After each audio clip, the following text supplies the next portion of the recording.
my feet up in the trap, I'm doing me. I'm doing me.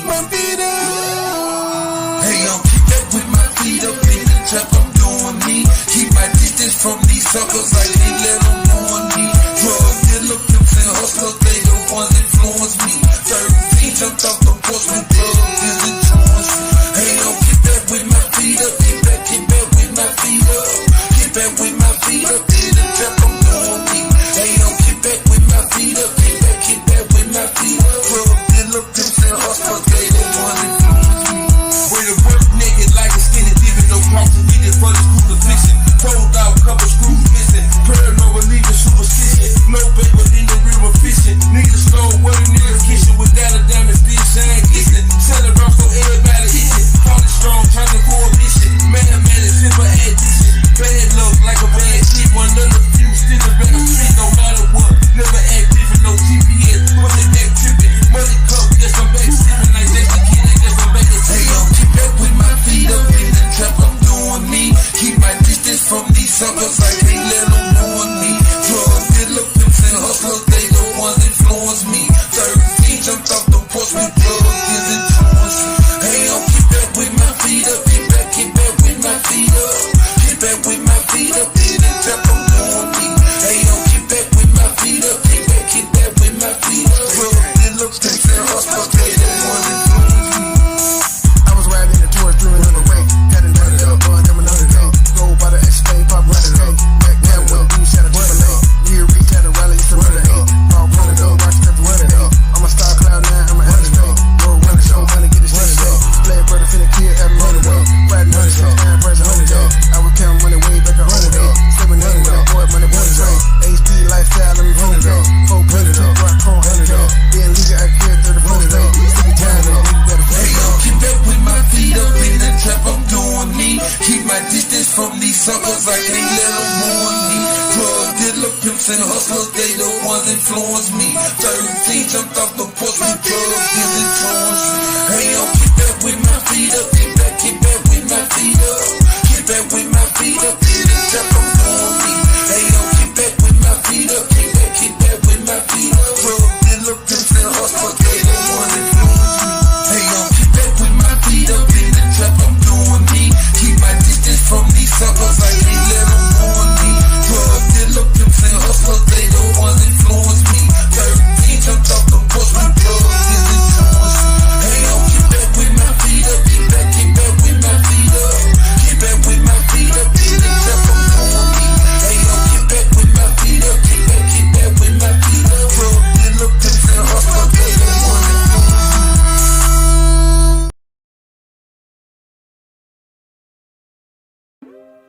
State gang, the mob, true sippers, we in too deep. MoneyBoy, MoneyBoy, MoneyBoy trade. MoneyBoy, MoneyBoy, MoneyBoy trade. MoneyBoy, MoneyBoy, MoneyBoy trade.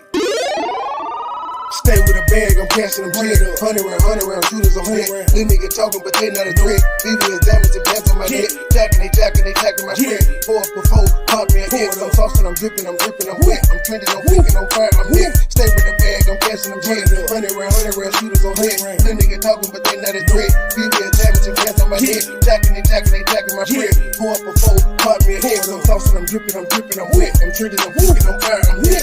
It's a go 10 and 4, it's a bit. On the ground, about to cook me a jet. Niggas mad when I stun and I flip. With precision, I'm gripping the jet. Burn a brain while I'm gripping the net. No dealings, I jump on some shit. I'm a dog, it's a shame on my mess. Go hard and shout out to my ex. Play if I move it on to the net. I done Brooklyn, course out with the net. I'm shining, I'm blessed. Like a bitch in that restaurant, I'm fresh. VIP talking shit with some jet. Take it simple with Yankees and Mets. High fiving with guys in it. Don't ego, my life is the shit. Stay with a bag, I'm cashing them bread. 100 round, shooters on hit. These niggas talking, but they not a threat. BB is diamonds and bands on my head. Jacking my spread. 4 up before, pop me a hit. I'm saucing, I'm dripping, I'm wet. I'm trending, I'm thinking, I'm fire, I'm hit. Stay with a bag, I'm cashing them bread. 100 round, shooters on hit. These niggas talking, but they not a threat. BB is diamonds and bands on my head. Jacking my spread. 4 up before, pop me a hit. I'm saucing, I'm dripping, I'm wet. I'm trending, I'm thinking, I'm fire, I'm hit. I get it, I'm gon' pull off in a hurry. Person too strong, I said into my stripping. No time to kick it, I'm busy, I'm working. I just suspended, I'm still out here serving. 30s and green, kids at the rain. Pulling up train, form machine. Infrared beam, carbon 15. MoneyBoy trade, fly with no wing. My bottom is red, robbers is green. Go to my body, I feel like a dream. Go to one center, course I watch a king. Free rich and water, but up for the dream. Fuck your opinion, that's all that I strain. I was 14 when I had a dream. Dollar sign, go for the green. Pop me a bean. Swaggin', I'm fresh and I'm clean. Feeling like Jordan, I'm wearing Supreme. Rolling up, smoking Supreme. Infrared beam. Carbon 15. Precise like a surgeon, I won't miss a thing. 24/7, I'm fly with no wings, bitch.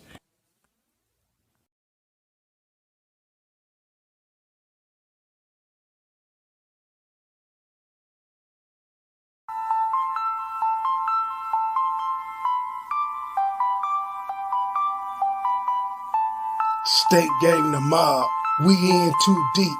MoneyBoy Trey, Looney Tune melodies, let's go. I can take a bitch if I want. Take her down, send her back in the morning. Purple kush, purple drink like Bonnie. Black op shit, got gun like the Harmon. Bulletproof vest, case a nigga wanna harm me. No conversation, he ain't talking about the money. I die about mine, never take nothing from it. I die about mine, never take nothing from it. I can take a bitch if I want. Take her down, send her back in the morning. Purple kush, purple drink like Bonnie. Black op shit, got gun like the Harmon. Bulletproof vest, case a nigga wanna harm me. No conversation, he ain't talking about money. I die about mine, never take nothing from it. I die about mine, never take nothing from it. Hey, little nigga, I was trapping out the Carter. Single parent home, being a winner, I'm a father. Money go get it, I ain't never been a quitter. Had to be the breadwinner for my sons and my daughter. Nigga real fat, blue eyes, 20 pointer. I can take a bitch if I want it. Pick it down, send her back in the morning. Purple kush, purple drink like Bonnie. Black op shit, got gun like Army. Bulletproof vest, case nigga wanna harm me. No conversation, he ain't talking about the money. I die about mine, never take nothing from me. State to state, legal weight, we're running. Wholesale, get both by the 100. No consignment, no deal, no front. Camera on it, Birdman and stun. Bitch, stop capping, he ain't talking about nothing. Jacking out the chair on the time, hit the bus. Look with the pussy, but you never gotta touch it. Came down the middle, put your hand and make a bust it. How you getting money, but a flat it on your budget? All the player talk, so you know you need to cut it. Sir, you know you need to cut this shit. All the player talk, so you know you need to cut it. Throwing trouble, start crying and puff. You a bitch. Need a dick, so a bitch cannot suck. You a bitch. You need to be saying you disgusting. You a bitch. Bitch, you a lame, you a dust. You a bitch. Why you stay sweaty? You must. You a bitch. You ain't from the streets, you a pussy. Oh, need a dick ass nigga. I can take a bitch if I want it. Take her down, send her back in the morning. Purple kush, purple drink like Bonnie. Black op shit, got gun like the Harmon. Bulletproof vest, case a nigga wanna harm me. No conversation, he ain't talking about the money. I die about mine, never take nothing from it. I die about mine, never take nothing from it. I can take a bitch if I want it. Take her down, send her back in the morning. Purple kush, purple drink like Bonnie. Black op shit, got gun like the Harmon. Bulletproof vest, case a nigga wanna harm me. No conversation, he ain't talking about money. I die about mine, never take nothing from it. I die about mine, never take nothing from it. Hey, no, that's not cool though. That's not cool. Just wanna take me a ride, man. Clear my motherfucking head, cause I can't believe a motherfucker I really cared about, I really loved you at one point, G. Like low key. Like, come on now. Like low key, G. You think it was cool for your friend to get up there and expose everything you told him about me? That wasn't cool. You know that wasn't cool for real. That wasn't what's up. That wasn't what's up. That shit triggered the fuck out of me because that was wacky. You know it was wacky. Fuck my key at. You know that shit was wacky. Let me take me a drive, G. This shit getting out of hand, G. This shit getting out of hand to fight somebody else fight. Especially about people we talked about their commentary and their style of how they do people. You laying me out. You feed me to the wolves for what? You feed me to the wolves for what? What you feeding me to the wolves for, Shib? For what? For what?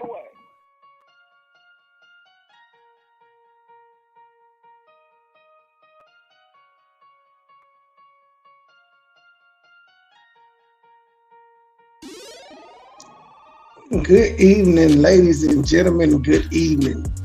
Chef, you is not the only one. I done got a lot of emails and texts and stuff to pay a couple of days saying I can't get in.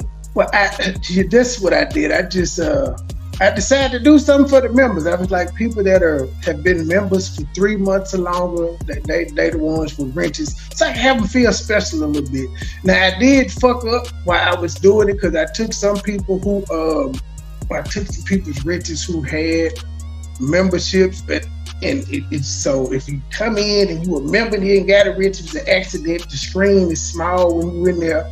But I did notice while I was on my backup channel removing renters, like some people that straight up opposites, they could have did me like I did Big Shirley. I had Monica Mo Justice up in there. I think I had two of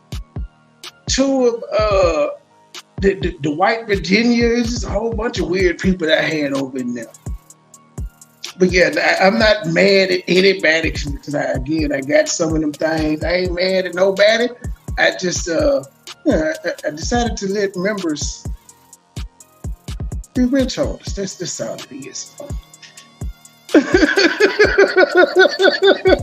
Jeff came straight in. I thought I was checking the list, but in the YouTube studio, when you going in there and you clicking off people, it just be running. It be running rampant. So what we talk about tonight is the debate last night, and apparently both of these guys had rallies today where they continued on with the disses. So that's what we're gonna get into in rap news. Julio is dead, but somebody is controlling his account, trolling his ops who done dropped 2 diss videos out of him. This is some weird shit going on, but that's another subject. Oh, I forgot to, y'all bear with me. I forgot to cue my video up. Under your presidency than they were on invitation to debate both candidates and their campaign. And please welcome the 45th president of the United States, Donald Trump. It's been funny listening to all the pundits today saying who won and Joe should retire.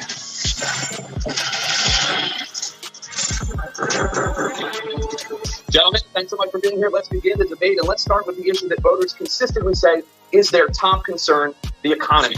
President Biden. Oh, before I get started, Myron, sir, I have not spoke on you since the day that shit happened, and I told you it wasn't going to be no long back and forth with me. And I also told you if you decided you wanted to keep talking back about me past them 2 lives you did, I was going to strike you.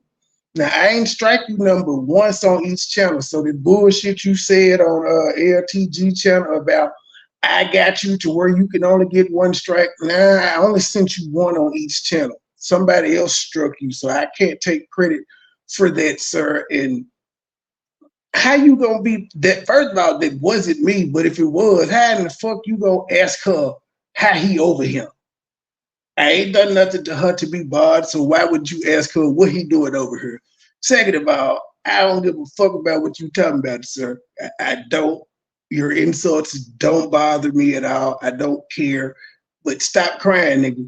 Stop crying. Then you also lied and said I struck you because you were talking about, well, because you was defending the LTG. Nigga, our conversation, I broke down why you and I fell out and why we ain't gonna talk no more. It had shit to do with LTG at all. It really didn't have anything to do with Bunny.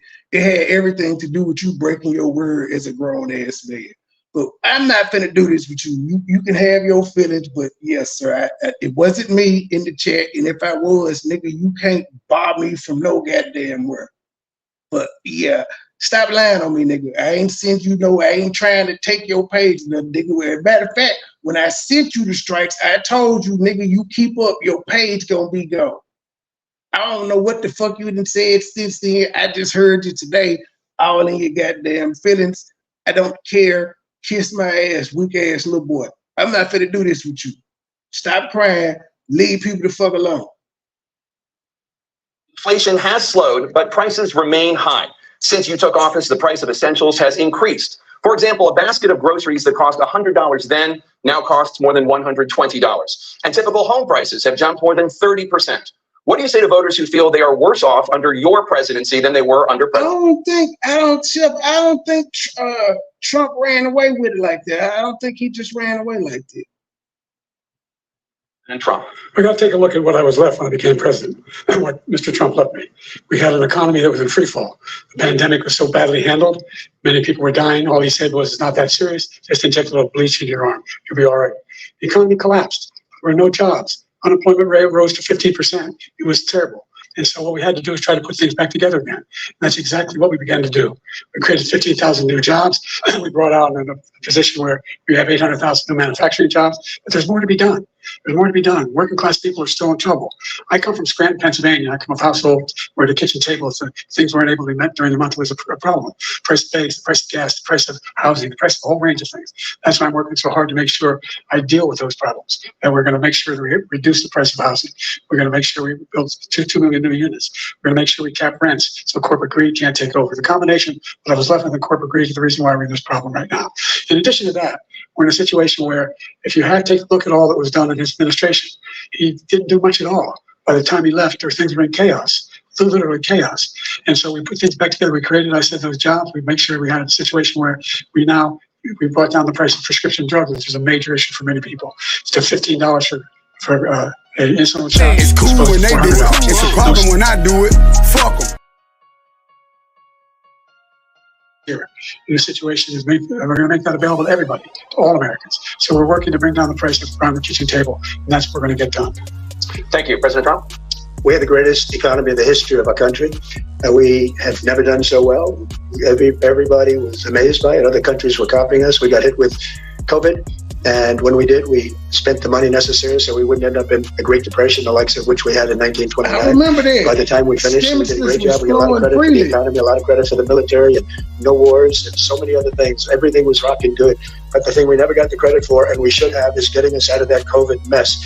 He created mandates. That was a disaster for our country. But other than that, we had given them back a country where the stock market actually was higher than pre-COVID, and nobody thought that was even possible. The only jobs he created are for illegal immigrants and bounce back jobs, to bounce back from the COVID. He has not done a good job. He's done a poor job, and inflation's killing our country. It is absolutely killing us. Thank you, President Biden. Well, look, the greatest economy in the world. He's the only one who thinks that, I think. I don't know anybody else who thinks he's the greatest economy in the world. And, the fact of the matter is that we find ourselves in a situation where he is not the only person that thinks the USA is the greatest economy in the world. What the hell? His economy, he rewarded the wealthy. He had the largest tax cut in American history, $2 trillion. He raised a deficit larger than any president has in any one term. He's the only president other than Herbert Hoover who's lost more jobs than he had when he began, since Herbert Hoover. The idea that he did something that was significant in the military, when he was president, they were still killing people in Afghanistan. He didn't do anything about that. When he was president, we were still finding ourselves in a position where you had a notion that we were this safe country. The truth is, I'm the only president this century that doesn't have this decade, that doesn't have any troops dying anywhere in the world like he did. President Trump, I want to follow up if I can. Am I allowed to respond to him? Well, I'm going to ask you a follow-up. You can do whatever you want with the minute that we give you. I want to follow up. You want to impose a 10% tariff on all goods coming into the U.S. How will you ensure that that doesn't drive prices even higher? It's not going to drive them higher. It's just going to cost countries that have been ripping us off for years, like China and many others, in all fairness to China.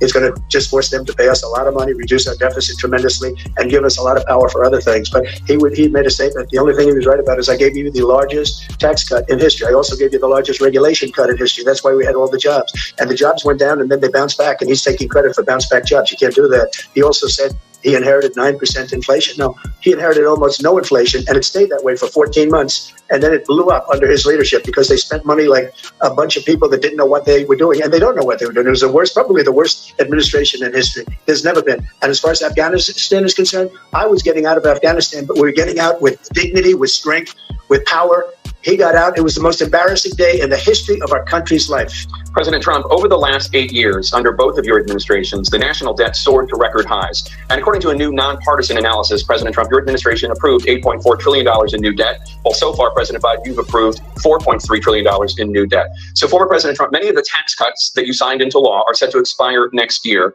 You want to extend them and go even further, you say. With the U.S. facing trillion-dollar deficits and record debt, why should top earners and corporations pay even less in taxes than they do now? Because the tax cuts spurred the greatest economy that we've ever seen just prior to COVID. And even after COVID, it was so strong that we were able to get through COVID much better than just about any other country. But we spurred, that tax spurred. Now, when we cut the taxes, as an example, the corporate tax was cut down to 21% from 39%, plus beyond that. We took in more revenue with much less tax, and companies were bringing back trillions of dollars back into our country. The country was going like never before, and we were ready to start paying down debt. We were ready to start using the liquid gold right under our feet the oil and gas right under our feet. We were going to have something that nobody else has had. We got hit with COVID. We did a lot to fix it. I gave him an unbelievable situation with all of the therapeutics and all of the things that we came up with. We gave him something great. Remember, more people. Let you right. Biden had got a good night's rest. He came out fired today like that nigga was lying. All he do is lie. I'm like, look at y'all fighting that. A day later. Died under his administration, even though we had largely fixed it. More people died under his administration than our administration, and we were right in the middle of it, something which a lot of people don't like to talk about. But he had far more people dying in his administration. He did the mandate, which is a disaster, mandating it. The vaccine went out. He did a mandate on the vaccine, which is the thing that people most objected to about the vaccine. And he did a very poor job, just a very poor job. And I will tell you, not only poor there, but throughout the entire world, we're no longer respected as a country. They don't respect our leadership. They don't respect the United States anymore. We're like a third world nation between weaponization of his election, trying to go after his political opponent. All of the things he's done, we've become like a third world nation. And it's a shame. The damage he's done to our country, and I'd love to ask him, and will, why he allowed millions of people to come in here from prisons, jails, and mental institutions to come into our country and destroy our country. Trump gonna get his ass on immigration again. That is gonna be the sticking point that gets Trump back in. He won the first time with build the wall. Now he's doubling down on you letting all these criminals in. If there's any truth to that, don't know, but he's making the people scared. President Trump, we will get to immigration later in this block. President Biden, I want to give you an opportunity to respond to this question about the national debt. He had the largest national debt of any president in a 4-year period, number one. Number two, he got $2 trillion tax cut, benefited the very wealthy. What I'm going to do is fix the tax system. For example, we have 1,000 trillionaires in America, billionaires in America. And what's happening? They're in a situation where they, in fact, pay 8.2% taxes. If they just paid 24%, 25%, either one of those numbers, we'd raise $500 million, billion dollars, I should say, in a 10-year period. We'd be able to wipe out his debt. We'd be able to help. Joe, his tax cuts help too. Make sure that all those things we need to do, child care, elder care, making sure that we continue to strengthen our healthcare system, making sure that we're able to make every single solitary person eligible for what I've been able to do with the COVID. Excuse me, with dealing with everything we have to do with. Look, this nigga didn't forget where he was at. They was talking about national debt, and this nigga started talking about COVID. If we finally beat Medicare. Thank you, President Biden. President Trump. Well, he's right. He did beat Medicare. He beat it to death, and he's destroying Medicare because all of these people are coming in. They're putting them on Medicare. They're putting them on Social Security. They're going to destroy Social Security. This man is going to single-handedly destroy Social Security. These millions and millions of people coming in, they're trying to put them on Social Security. He will wipe out Social Security. He will wipe out Medicare. So he was right in the way he finished that sentence, and it's a shame. What's happened to our country in the last 4 years is not to be believed. Foreign countries, I'm friends with a lot of people, they cannot believe what happened to the United States of America. We're no longer respected. They don't like us. We give them everything they want, and they think we're stupid. They think we're very stupid people. What we're doing for other countries, and they do nothing for us. What this man has done is absolutely criminal. Thank you, President Trump. Dana? This is the first presidential election since the Supreme Court overturned Roe v. Wade. This morning, the court ruled on yet another abortion case, temporarily allowing emergency abortions to continue in Idaho, despite that state's restrictive ban. Former President Trump, you take credit for the decision to overturn Roe v. Wade, which returned the issue of abortion to the states. Correct. However, the federal government still plays a role in whether or not women have access to abortion pills. They're used in about 2/3 of all abortions. As president, would you block abortion medication? First of all, the Supreme Court just approved the abortion bill, and I agree with their decision to have done that, and I will not block it. And if you look at this whole question that you're asking, it's complex, but not really complex. 51 years ago, you had Roe v. Wade, and everybody wanted to get it back to the states. Everybody, without exception. Democrats, Republicans, liberals, conservatives, everybody wanted it back. Religious leaders. And what I did is I put 3 great Supreme Court justices on the court, and they happened to vote in favor of killing Roe v. Wade and moving it back to the states. This is something that everybody wanted. Now, 10 years ago or so, they started talking about how many weeks and how many this, getting into other things. But every legal scholar throughout the world, the most respected, wanted it brought back to the states. I did that. Now the states are working it out. If you look at Ohio, it was a decision that was an end result that was a little bit more liberal than you would have thought. Kansas, I would say the same thing. Texas is different. Florida is different. But they're all making their own decisions right now. And right now, the states control it. That's the vote of the people. Like Ronald Reagan, I believe in the exceptions. I am a person that believes. And frankly, I think it's important to believe in the exceptions. Some people, you have to follow your heart. Some people don't believe in that. But I believe in the exceptions for rape, incest, and the life of the mother. I think it's very important. Some people don't. Follow your heart. But you have to get elected also. And because that has to do with other things. You got to get elected. The problem they have is they're radical because they will take the life of a child in the 8th month, the 9th month, and even after birth. After birth, if you look at the former governor of Virginia, he was willing to do this. He said, we'll put the baby aside and we'll determine what we do with the baby, meaning we'll kill the baby. What happened is we brought it back to the states, and the country is now coming together on this issue. It's been a great thing. Thank you. President Biden? It's been a terrible thing, what you've done. The fact is that the vast majority of constitutional scholars supported Roe when it was decided. Supported Roe. And that's this idea that they were all against it is just ridiculous. And this is the guy who says the state should be able to have it. We're a state where in 6 weeks, you don't even know if you're pregnant or not, but you cannot see a doctor and have him. I definitely think that should be each state. Each state should decide whether they're for or against abortions. I don't think it should be a government mandate where they're just outlawed. Decide on what your circumstances are, whether you need help. The idea that states are able to do this is a little like saying we're going to turn civil rights back to the states. Let each state have a different rule. Look, there's so many young women who have been, including the young woman who just was murdered, and he went to the funeral. The idea that she was murdered by an immigrant coming in. They talk about that. But here's the deal: there's a lot of young women who are being raped by their in-laws, by their spouses, brothers and sisters. It's just ridiculous, and they can do nothing about it. And they try to arrest them when they cross state lines. Thank you. There have been many young women murdered by the same people he allows to come across our border. We have a border that's the most dangerous place anywhere in the world, considered the most dangerous place anywhere in the world. And he opened it up, and these killers are coming into our country, and they are raping and killing women. And it's a terrible thing. As far as the abortion is concerned, it is now back with the states. The states are voting. In many cases, it's frankly a very liberal decision. In many cases, it's the opposite. But they're voting, and it's bringing it back to the vote of the people, which is what everybody wanted, including the founders, if they knew about this issue, which frankly they didn't. But they would have done it. Everybody wanted it brought back. Ronald Reagan wanted it brought back. He wasn't able to get it. Everybody wanted it brought back, and many presidents had tried to get it back. I was the one to do it. And again, this gives it the vote of the people, and that's where they wanted it. Every legal scholar wanted it that way. Staying on the topic of abortion. Well, I think it should be that way, just like how the states have decided to vote on whether they want marijuana to be legal or not. They should be able to decide. People of each district in that state should get together and cast a damn vote whether they want this or not. So that way, all the people that are for it and is trying to get them, they can vote. All the people that are against it, they can vote. President Biden, 7 states, I'll let you do that. This is the same topic. 7 states have no legal restrictions on how far into a pregnancy a woman can obtain an abortion. Do you support any legal limits on how late a woman should be able to terminate a pregnancy? I support Roe v. Wade, which had 3 trimesters. First time is between the woman and the doctor. Second time is between the doctor and an extreme situation. The third time is between the doctor, between the woman and the state. The idea that the politicians, the founders want the politicians to be the ones making decisions about women's health is ridiculous. That's the last. No politician should be making that decision. A doctor should be making those decisions. That's how it should be run.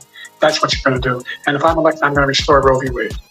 So that means he can take the life of the baby in the 9th month and even after birth, because some states, Democrat run, take it after birth. Again, the former governor of Virginia, put the baby down, then we decide what to do with it. So he's willing to, as we say, rip the baby out of the womb in the 9th month and kill the baby.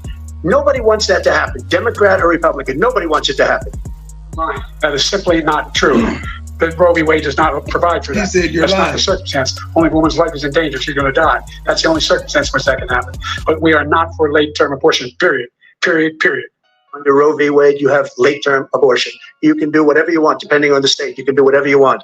We don't think that's a good thing. We think it's a radical thing. We think the Democrats are the radicals, not the Republicans. For 51 years, that was the law. 51 years, Constitutional Scholarship said it was the right way to go. 51 years, and it was taken away because this guy put very conservative members on the Supreme Court. He takes credit for taking it away. What's he going to do? What's he going to do? Shout out to the moderators for letting them argue right here, because it was supposed to be somebody's time. If the MAGA Republicans, he gets elected, and the MAGA Republicans control the Congress, and they pass a universal ban on abortion, period, across the board, at 6 weeks or 7 or 8 or 10 weeks, something very, very conservative. Is he going to sign that bill? I'll veto it. He'll sign it. Thank you. Let's turn now to the issue of immigration and border security. President Biden, a record number of migrants have illegally crossed the southern border on your watch. Overwhelming border states and overburdening cities such as New York and Chicago, and in some cases causing real safety and security concerns. Given that, why should voters trust you to solve this crisis? Because we worked very hard to get a bipartisan agreement that not only changed all of that, but made sure that we are in a situation where you had no circumstance where they could come across the border with the number of border police there are now. We significantly increased the number of asylum officers. Significantly, by the way, the Border Patrol endorsed my position. In addition to that, we find ourselves in a situation where when he was president, he was separating babies from their mothers, putting them in cages, making sure they were... I don't care about that. You're not gonna know. They are fucking coming over here illegally. That's supposed to happen. They are supposed to be ripped away from their parents because they came over here illegally. The mama, the daddy, the children. That's part of the risk of coming over here illegally. You might get snatched up. I don't personally care about that. Stop doing shit illegal. Families are separated.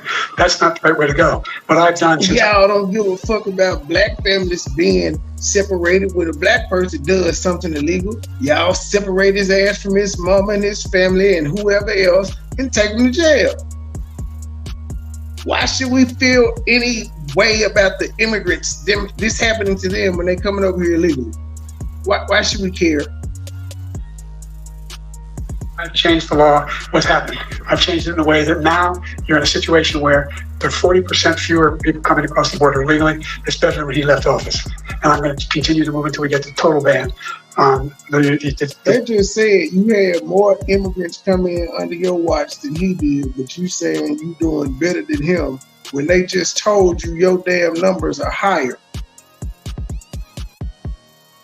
Politicians don't give a fuck. The total initiative relative to what we're going to do with more Border Patrol and more asylum officers.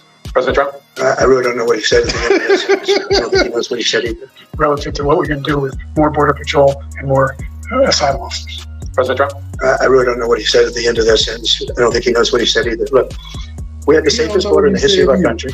The border, all he had to do was leave it. All he had to do was leave it. He decided to open up our border, open up our country to people that are from prisons.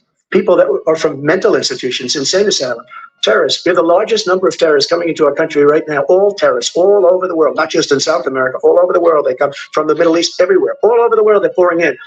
And this guy just left it open. And he didn't need legislation because I didn't have legislation. I said, close the border. We had the safest border in history. In that final couple of months of my presidency, we had, according to Border Patrol, who is great, and by the way, who endorsed me for president, but I won't say that, but they endorsed me for president. Brandon, just stick to him. But look, we had the safest border in history. Now we have the worst border in history. There's never been anything like it. And people are dying all over the place, including the people that are coming up in Thank you, President Trump. President Biden? The only terrorist who's done anything across the border is one who came along and killed his administration, killed an Al-Qaeda person coming in his administration, killed three American soldiers. That's the only terrorist that's there. I'm not saying that no terrorists ever got through, but the idea they're emptying their prisons, we're welcoming these people, that's simply not true. There's no data to support what he said. Once again, he's exaggerating, he's lying. President Trump, staying on the topic of immigration, you said that you're going to carry out, quote, the largest domestic deportation operation in American history, unquote. Does that mean that you will deport every undocumented immigrant in America, including those who have jobs, including those whose spouses are citizens, and including those who have lived here for decades? And if so, how will you do it? Just 1 second. He said we killed 3 people. The people we killed are al-Baghdadi and Soleimani, the 2 greatest terrorists, biggest terrorists anywhere in the world. And it had a huge impact on everything, not just border, on everything. He's the one that killed people with a bad border, including hundreds of thousands of people dying and also killing our citizens when they come in. We are living right now in a rat's nest. They're killing our people in New York, in California, in every state in the union, because we don't have borders anymore. Every state is now a border. And because of his ridiculous, insane, and very stupid policies, people are coming in and they're killing our citizens at a level that we've never seen. We call it migrant crime. I call it Biden migrant crime. They're killing our citizens at a level that we've never seen before. And you're reading it like these three incredible young girls over the last few days. One of them, I just spoke to the mother, and he just had the funeral for this girl, 12 years old. This is horrible what's taken place. What's taken place in our country, we're literally an uncivilized country now. He doesn't want it to be. He just doesn't know. He opened the borders. Nobody's ever seen anything like it. And we have to get a lot of these people out, and we have to get them out fast because they're going to destroy our country. Just take a look at where they're living. They're living in luxury hotels in New York City and other places. Our veterans are on the street. They're dying because he doesn't. This is true. Fuck the veterans. I don't mean like fuck them. But you have the average hardworking person living worse than these migrants that's coming in. They've been here their whole life. These people come over here illegally and just got it made. Care about our veterans. He doesn't care. He doesn't like the military at all. And he doesn't care about our veterans. Nobody's been worse. I had the highest approval rating for veterans taking care of the VA. He has the worst. He's gotten rid of all the things that I approved. Choice that I got through Congress, all of the different things I approved, they abandoned. We had by far the highest, and now it's down in less than half because he's done all these great things that we did. And I think he did it just because I approved it, which is crazy. But he has killed so many people at our border by allowing all of these people to come in. And it's a very sad day in America. President Biden, you have the mic. Every single thing he says is a lie. Every single one. For example, veterans are a hell of a lot better off since they passed the PACT Act. 1 million of them now have insurance, and their families have it. Their families have it because what happened, whether it was Agent Orange or Bernie. Joe looked like if he wasn't so old, he would go over there and take a swing at Trump. They're all being covered now, and his group opposed that. We're also in a situation where we have great respect for veterans. My son spent a year in Iraq, later went next to one of those burn pits, came back with stage 4 glioblastoma. I was recently in France for D-Day, and I spoke to all about those heroes that died. I went to the World War II cemetery, World War I cemetery he refused to go to. He was standing with his 4-star general, and he told me, he said, I don't want to go in there because they're a bunch of losers and suckers. My son was not a loser, was not a sucker. You're the sucker, you're the loser. President Trump? First of all, that was a made-up quote, suckers and losers. They made it up. It was in a third-rate magazine that's failing, like many of these magazines. He made that up. He put it in commercials. We've notified him. We had 19 people that said I didn't say it. And think of this. Who would say I'm at a cemetery or I'm talking about our veterans? Because nobody's taking better care. I'm so glad this came up, and he brought it up. There's nobody that's taken better care of our soldiers than I have. To think that I would, in front of generals and others, say suckers and losers. We have 19 people that said it was never said by me. It was made up by him, just like Russia was made up, just like the 51 intelligence agents. That's the cost of doing business. That's the cost for them being able to come over here and live better than they would have in their own country. Unfriendly atheists, it's just like us. If we move somewhere else, we don't get the benefits of what their actual citizens get. We don't. It's a trade-off. Are made up. Just like the new thing with the 16 economists are talking, it's the same thing. 51 intelligence agents said that the laptop was Russia disinformation. It wasn't. That came from his son, Hunter. It wasn't Russia disinformation. He made up the suckers and losers, so he should apologize to me right now. 4-star general standing at your side who was on your staff who said you said it, period. That's number one. And number two, the idea that I have to apologize to you for anything along the line. We've done more for veterans than any president has in American history. And they now are in their family. The only sacred obligation we have as a country is to care for our veterans when they come home and their families and equip them when they go to war. That's what we're doing. That's what the VA is doing now. They're doing more for veterans than ever before in our history. All right, thank you so much. Let's move to the topic of foreign policy. I want to begin with Russia's war against Ukraine, which is now in its 3rd year. Former President Trump, Russian President Vladimir Putin says he'll only end this war if Russia keeps the Ukrainian territory it has already claimed and Ukraine abandons its bid to join NATO. Are Putin's terms acceptable to you? First of all, our veterans and our soldiers can't stand this guy. They can't stand him. They think he's the worst commander-in-chief, if that's what you call him, that we've ever had. They can't stand him. So let's get that straight. And they like me more than just about any of them. And that's based on every single bit of information. As far as Russia and Ukraine, if we had a real president, the president that was respected by Putin, he would have never invaded Ukraine. A lot of people are dead right now, much more than people know. You know, they talk about numbers. You can double those numbers, maybe triple those numbers. He did nothing to stop it. In fact, I think he... Actually, unfriendly atheists, I think you may want to look up if migrants can get Social Security.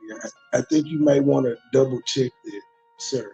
I think you actually may want to look that up instead of just assuming that it's been the same since forever. Shit changes. Encouraged Russia from going in. I'll tell you what happened. He was so bad with Afghanistan. It was such a horrible embarrassment, most embarrassing moment in the history of our country, that when Putin watched that and he saw the incompetence, that he should have fired those generals, like I fired the one that you mentioned. And so he's got no love lost, but he should have fired those generals. No general got fired for the most embarrassing moment in the history of our country, Afghanistan, where we left billions of dollars of equipment behind. We lost 13 beautiful soldiers, and 38 soldiers were obliterated. And by the way, we left people behind too. We left American citizens behind. When Putin saw that, he said, you know what? I think we're going to go in and maybe take this was his dream. I talked to him about it, his dream. The difference is he never would have invaded Ukraine. Never. Just like Israel would have never been invaded in a million years by Hamas. You know why?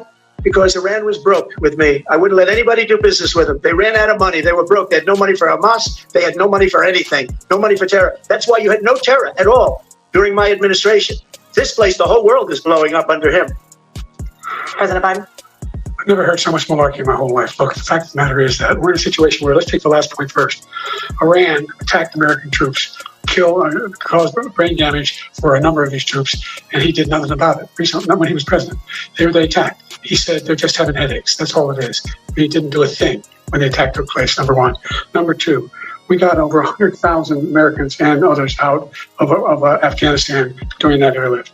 Number three, we found ourselves in a situation where, if you take a look at what Trump did in Ukraine, this guy told Trump, do whatever you want, do whatever you want. And that's exactly what Trump did to Putin, encourage him, do whatever you want. And he went in. Listen to what he said when he went in. He was going to take Kyiv in 5 days, remember? Because it's part of the old Soviet Union. That's what he wanted to reestablish, Kyiv. And he, in fact, didn't do it at all. He wasn't able to get it done. And they've lost thousands and thousands of troops, 500,000 troops. President Trump, I never said that. For 1 minute, I just want to go back to my original question, which is, are Putin's terms acceptable to you? Keeping the territory in Ukraine? No, they're not acceptable. But look, this is a war that never should have started. If we had a leader in this war, he led everybody along. He's given $200 billion now or more to Ukraine. He's given $200 billion. That's a lot of money. I don't think there's ever been anything like it. Every time that Zelensky comes to this country, he walks away with $60 billion. He's the greatest salesman ever. And I'm not knocking him. I'm not knocking anything. I'm only saying the money that we're spending on this war, and we shouldn't be spending, it should have never happened. I will have that war settled between Putin and Zelensky as president-elect before I take office on January 20th. I'll have that war settled. People being killed so needlessly, so stupidly, and I will get it settled, and I'll get it settled fast before I take office. You have a minute. The fact is that Putin is a war criminal. He's killed thousands and thousands of people. And he has made one thing clear. He wants to reestablish what was part of the Soviet Empire, not just a piece. He wants all of Ukraine.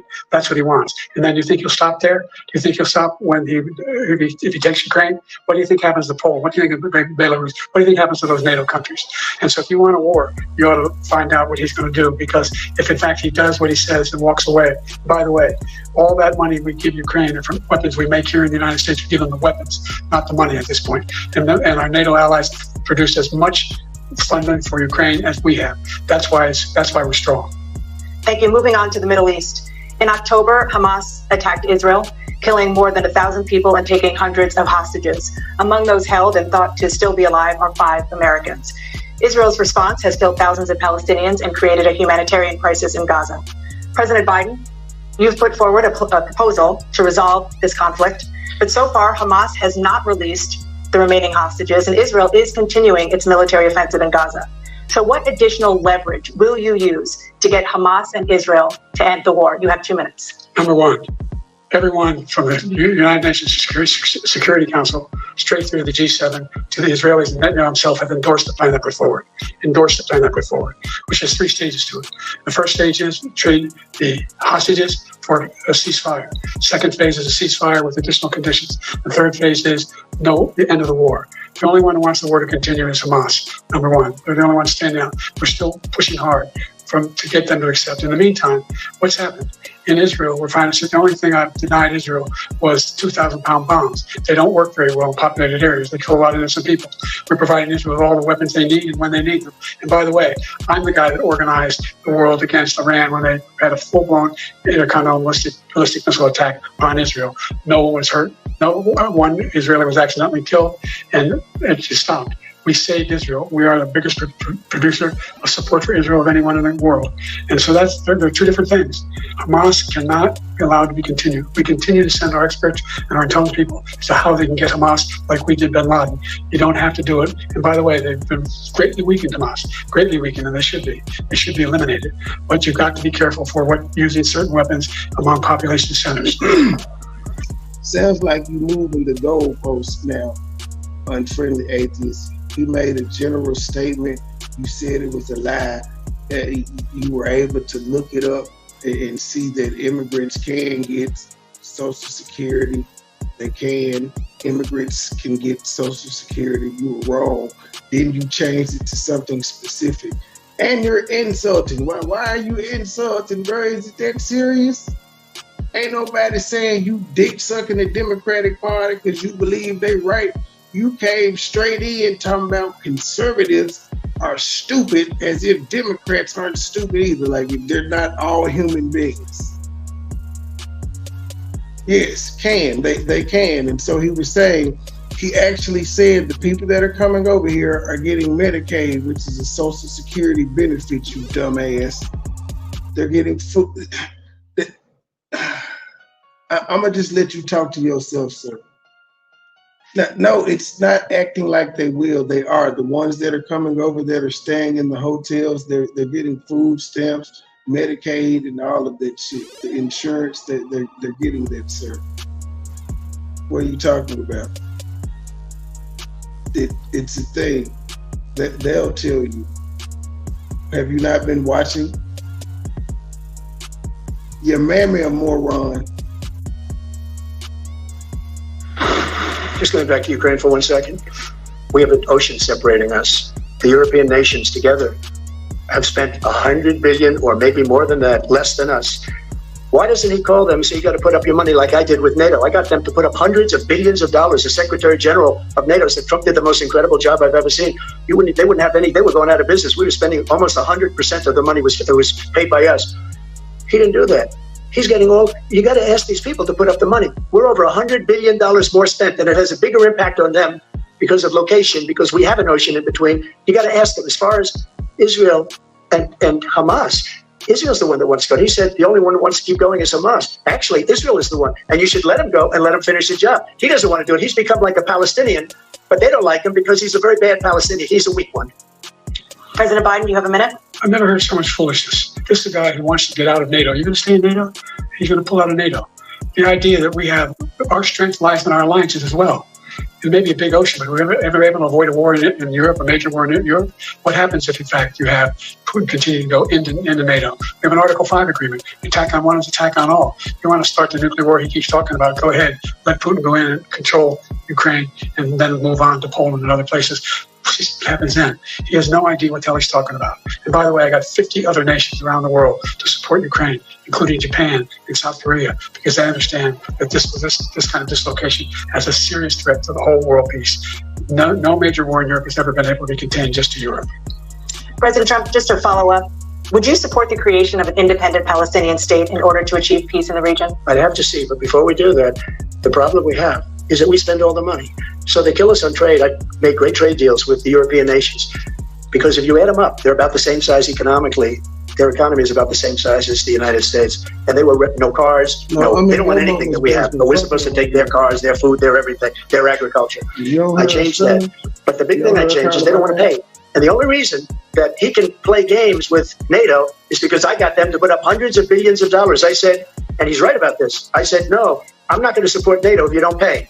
They asked me that question. Would you guard us against Russia at a very secret meeting of the 28 states at that time, nations at that time? And I said, no, if you don't pay, I won't do that. And you know what happened? Billions and billions of dollars came flowing in the next day and the next months.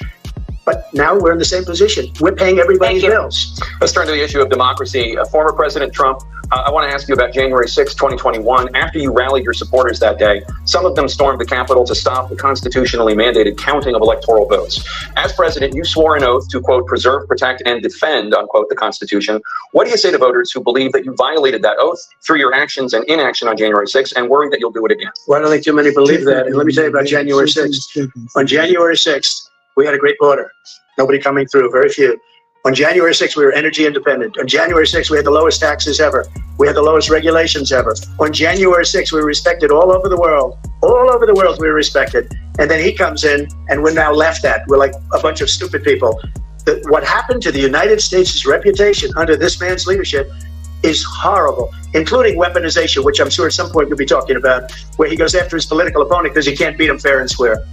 You have 80 seconds left. My question was, what do you say to those voters who believe that you violated your constitutional oath through your actions and inaction on January 6, 2021, and worry that you'll do it again? Well, I didn't say that to anybody. I said peacefully and patriotically. And Nancy Pelosi, if you just watched the news from 2 days ago, on tape to her daughter, who is a documentary filmmaker, they say, but she's saying, oh, no, it's my responsibility. I was responsible for this because I offered her 10,000 soldiers or National Guard, and she turned them down. And the mayor of in writing, by the way, the mayor, in writing, turned it down, the mayor of D.C.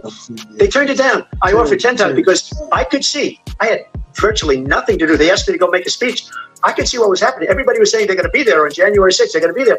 And I said, you know what? There's a lot of people coming. You could feel it. You could feel it too, and you could feel it. And I said, they ought to have some National Guard or whatever. And I offered it to her. And she now admits that she turned it down. And it was the same day she was, I don't know, she can't be very happy with her daughter because it made her into a liar. She said, I take full responsibility for January 6th. President Biden? He talking to me, Cherokee. He think he's defecting me or trolling me or something or other, but I don't know. I'm amused. It's funny. He can keep typing. He's not making any sense. He's upset that he said immigrants could not get Social Security, and I told him he may want to rethink that thought. And then he came up with some bullshit. He just won't take his L. He just won't take his L. You got to keep talking. That's fine. I'm unbothered. Now leave him alone. Let him type. Let him do his thing. Okay. He encouraged those folks to come up the Capitol. Sure that's the Democratic line. I sat in the dining room off the Oval Office. He sat there for 3 hours. 3 hours watching. But he came straight in, insulted people, talking about conservatives are stupid. I think that's strong. So all conservatives are stupid. Then he said black conservatives are dangerous, as if there aren't any dangerous black Democrats. I don't understand.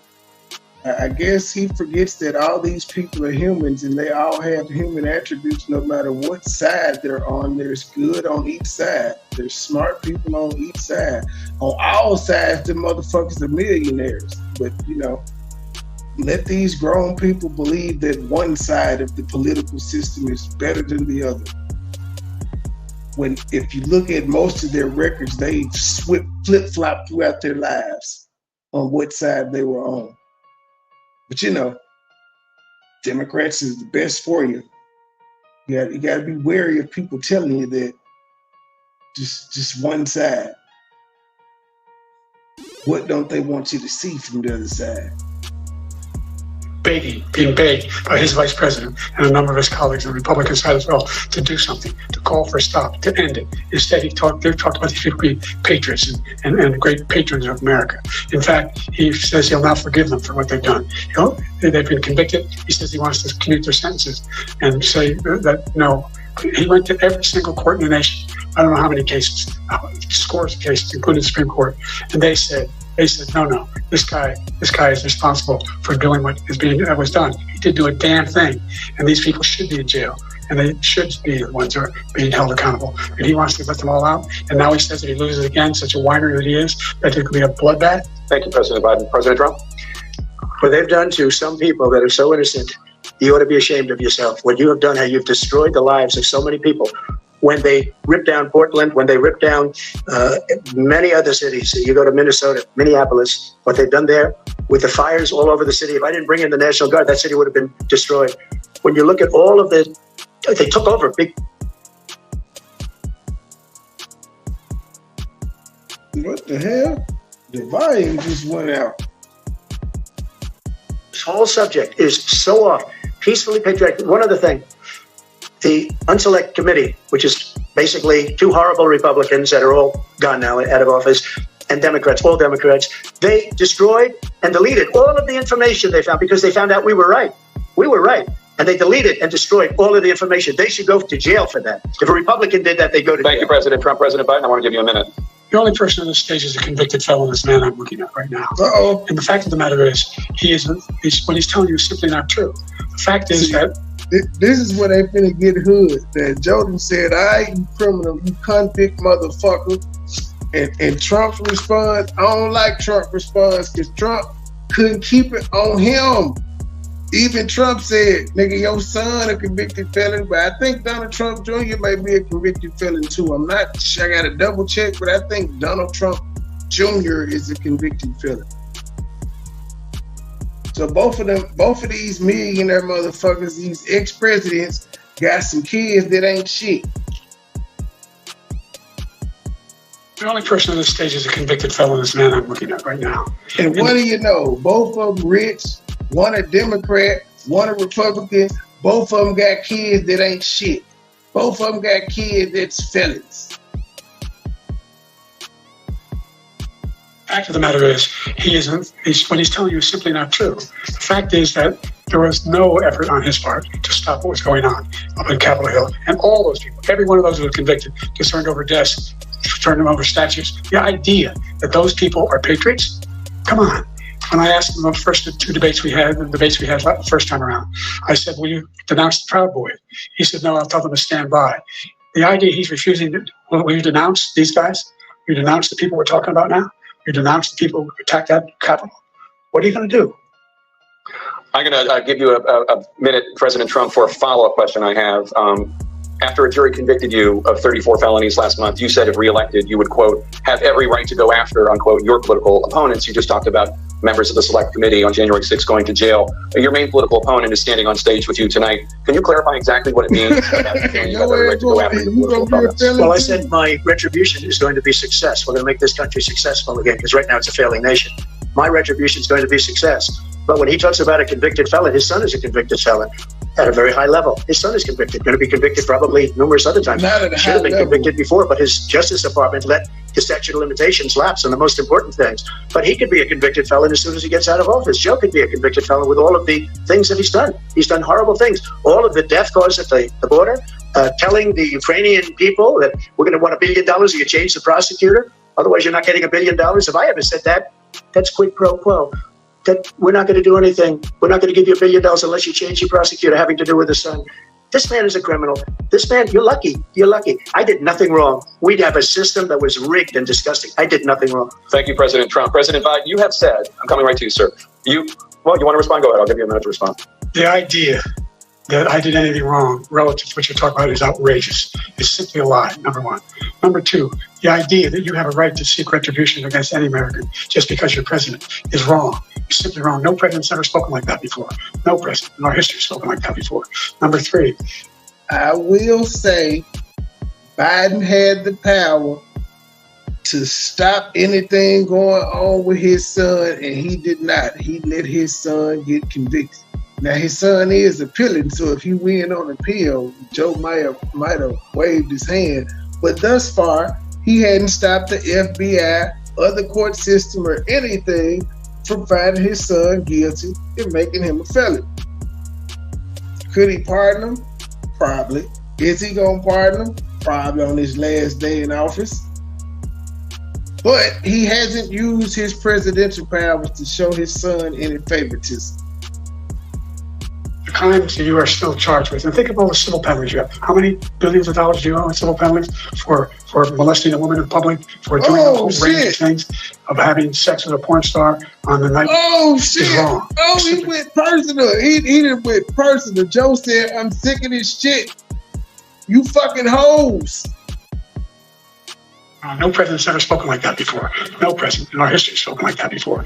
Number 3, the crimes that you are still charged with. And think of all the civil penalties you have. How many billions of dollars do you owe in civil penalties for molesting a woman in public, for doing a whole range of things, of having sex with a porn star on the night while your wife was pregnant? I mean, what are you talking about? You have the morals of an alley cat. I'm saying, you got the morals of an alley cat. That's the worst you get, bro. Is you know for fucking hoes. That's not a diss. That's not a diss. Real men everywhere clap for him when you start hating like that. G. I'm just saying. That's the worst you got. He got sued for fucking hoes. Well, you know, your wife was pregnant and you had sex with a porn star. A porn star? So just not a regular person, just not a regular hoe. It was a porn star. Like a woman that a lot of men lusted over and most niggas had to pay to hit. That's what you hitting them with? That ain't no diss joke. I'm sorry, it's not. Not in my book. I'm just one American though.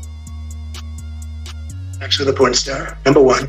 Number 2, that was a case that was started and moved. They moved a high-ranking official. I didn't have sex with a porn star, number 1. Number 2, that was a case that was started and moved. They moved a high-ranking official at DOJ into the Manhattan DA's office to start that case. That case is going to be appealed and won.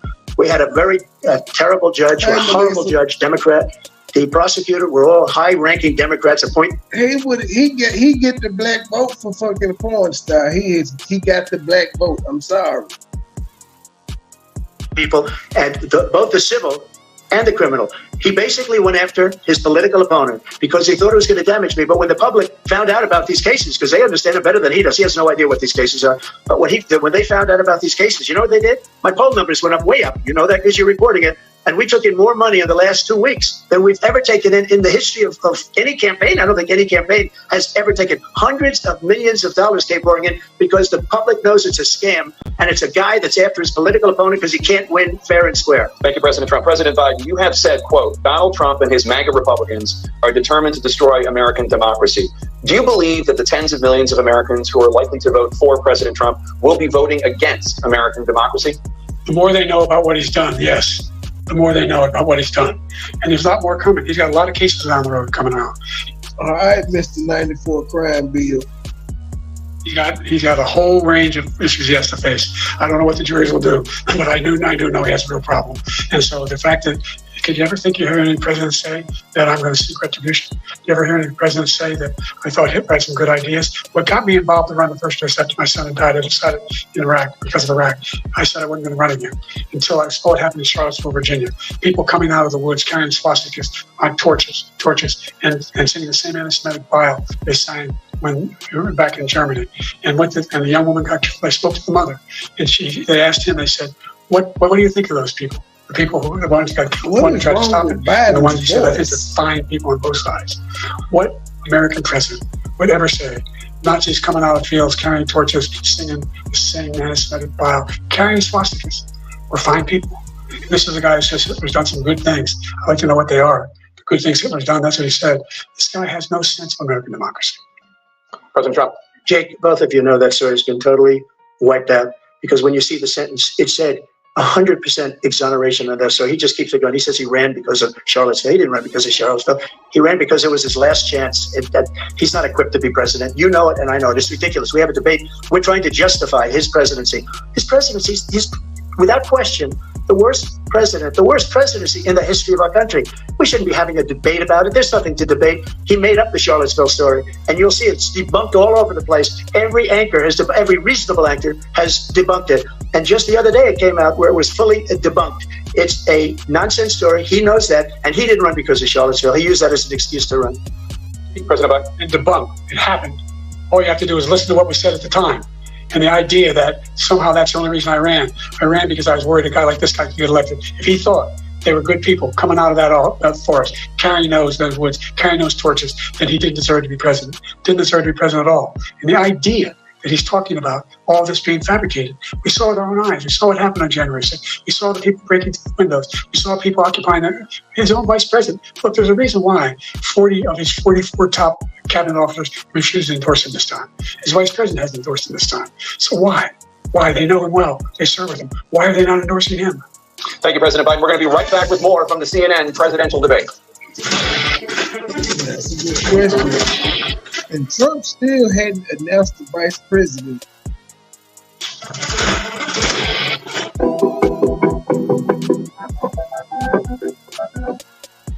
God damn, CNN, y'all really took a break in the middle of this shit? Damn.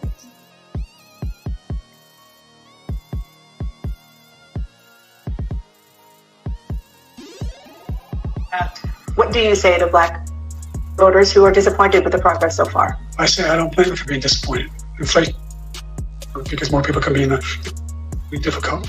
When we on these corporate outrage, we find any time in history. Yeah, dude. Disappointed that you have a related cause. You both faced. Welcome back to the CNN presidential debate live from Georgia. Let's talk about persistent challenges you both faced in your first terms, and you'd certainly face again in the second term. President Biden, while Black unemployment dropped to a record low under your presidency, Black families still earn far less than white families. Black mothers are still 3 times more likely to die for pregnancy-related causes, and Black Americans are imprisoned at 5 times the rate of white Americans. What do you say to Black voters who are disappointed that you haven't made more progress? They acknowledge you made a lot of progress, number one. The fact of the matter is there are more small Black businesses that have been started from any time in history. Number two, the wages of Black unemployment is the lowest level it's been in a long, long time.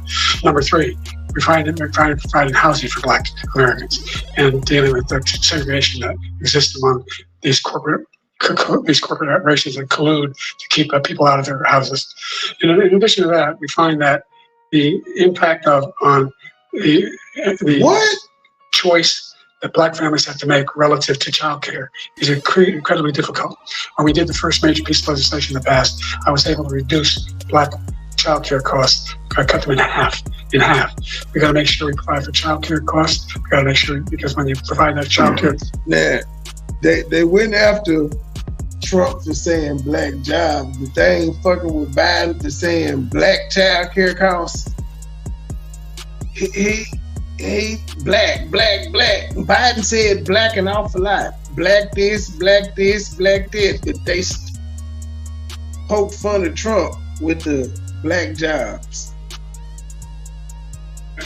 you increase economic growth because more people can be in the job market. So there's more to be done, considerably more to be done. But we've done a great deal so far, and I'm not letting up, and they know it. You have 49 seconds left. What do you say to Black voters who are disappointed with the progress so far? I say I don't blame them for being disappointed. Inflation is still hurting them badly. For example, I provided for the idea that any Black family, first-time home buyer, should get a $10,000 tax credit to be able to buy their first home so they can get started. I made sure that we're in a situation where all those Black families and those Black individuals who provided had to take out student loans that were ballooning, that if they were engaged in nursing, and having to do with volunteerism, if they paid their bills for 10 years, and their student debt, all the rest is forgiven after 10 years. Millions have benefited from that.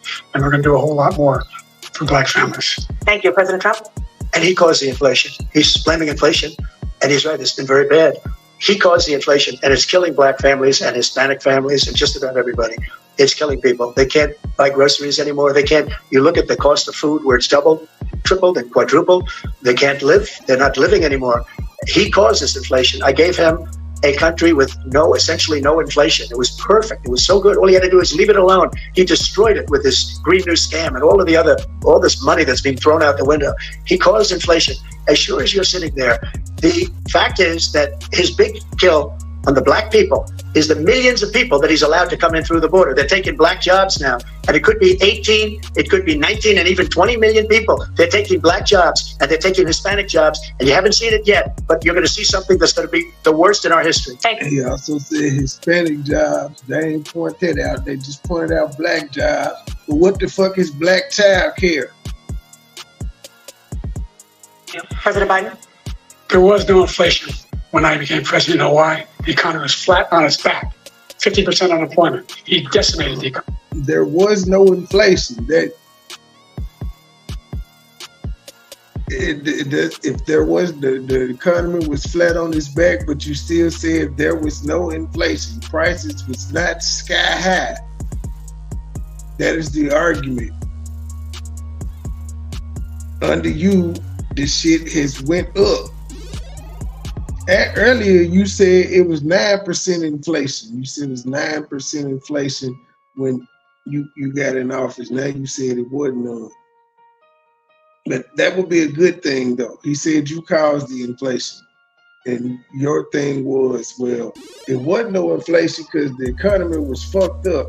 We couldn't actually tell the economy was fucked up, I'm sorry. Even with the COVID, we couldn't tell the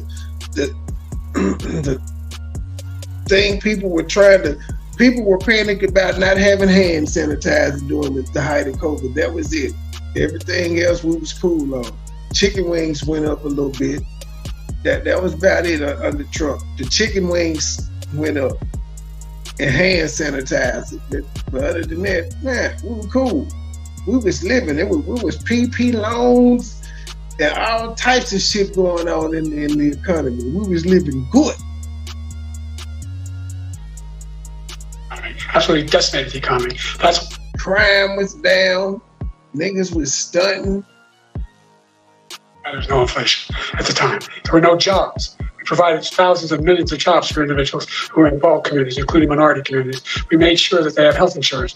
We have covered, if the ACA has increased, I made sure that there were no jobs because people got sent home because of COVID. And then they started working from home, so there was jobs. It just wasn't, the market had to reset. Everybody had to. Most companies realized during COVID, we don't have to have an actual office open because most of these jobs can be done from home. And that's just the model we're with now. But that's why there wasn't no jobs, because y'all had mandates that people couldn't be in buildings and niggas had curfews and all types of shit that was going on.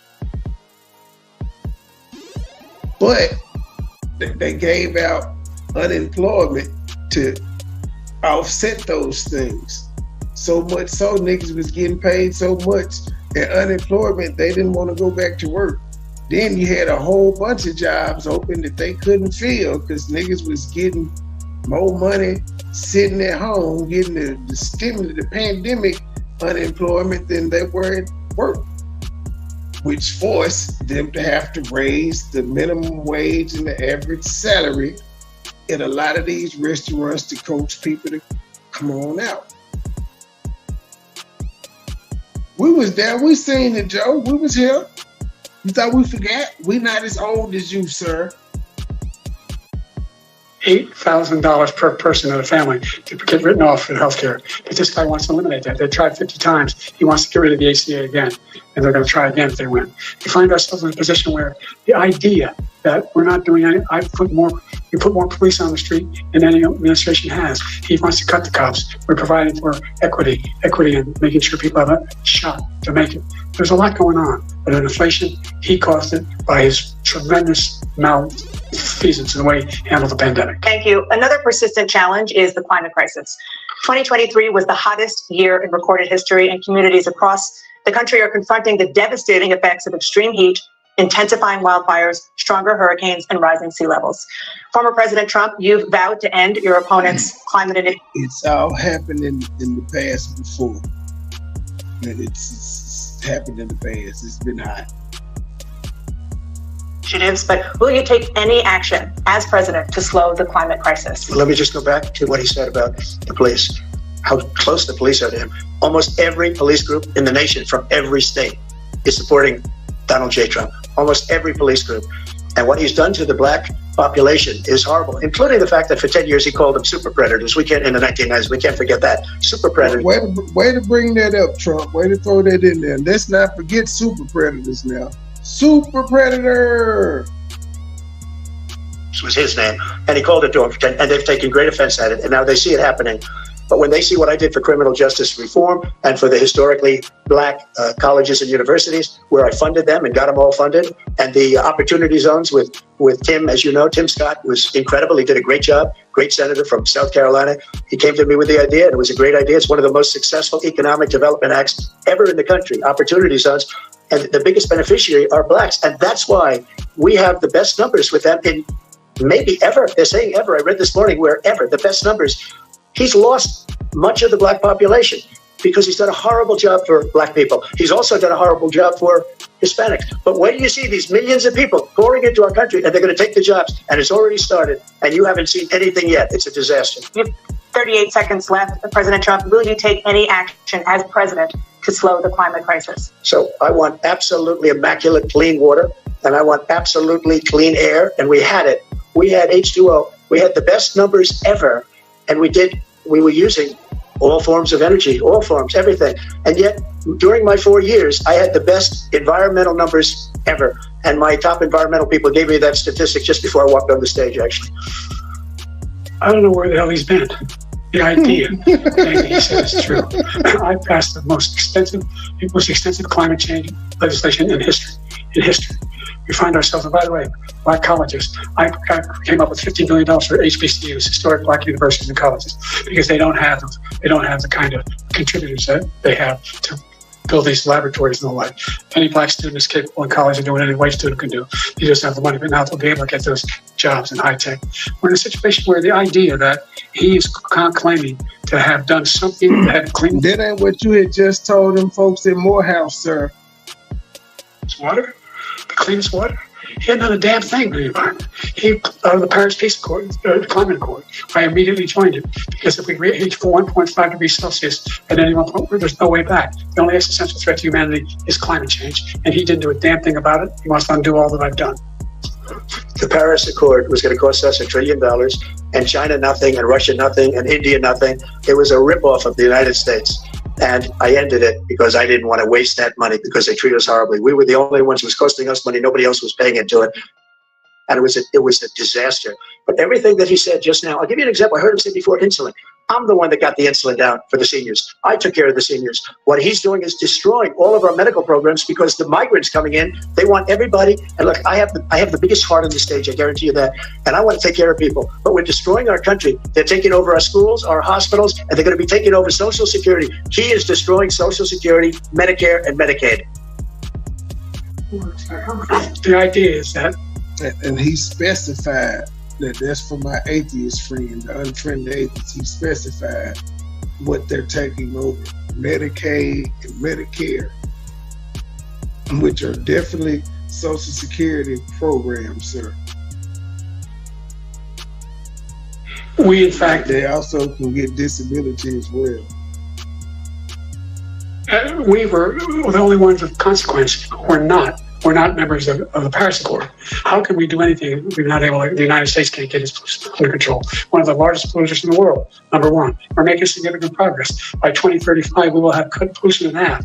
We have made significant progress, and we're continuing to make progress. We set up a climate corps where thousands of young people will learn how to deal with it, just like Peace Corps. And we're moving in directions that are going to significantly change the elements that cause pollution. But the idea that he claims that he has the biggest heart up here and he's really concerned about pollution and about climate, I've not seen any indication of that.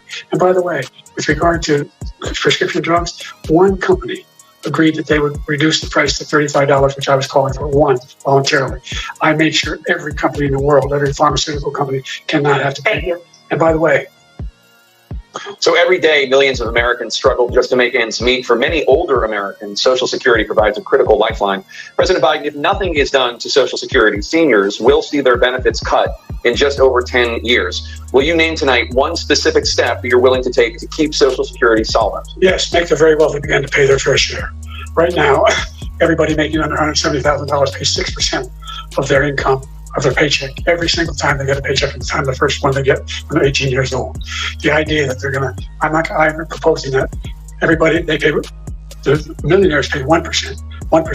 So no one after, I've not raised the cost of Social Security for anybody under $400,000. After that, I began to make the wealthy begin to pay their fair share.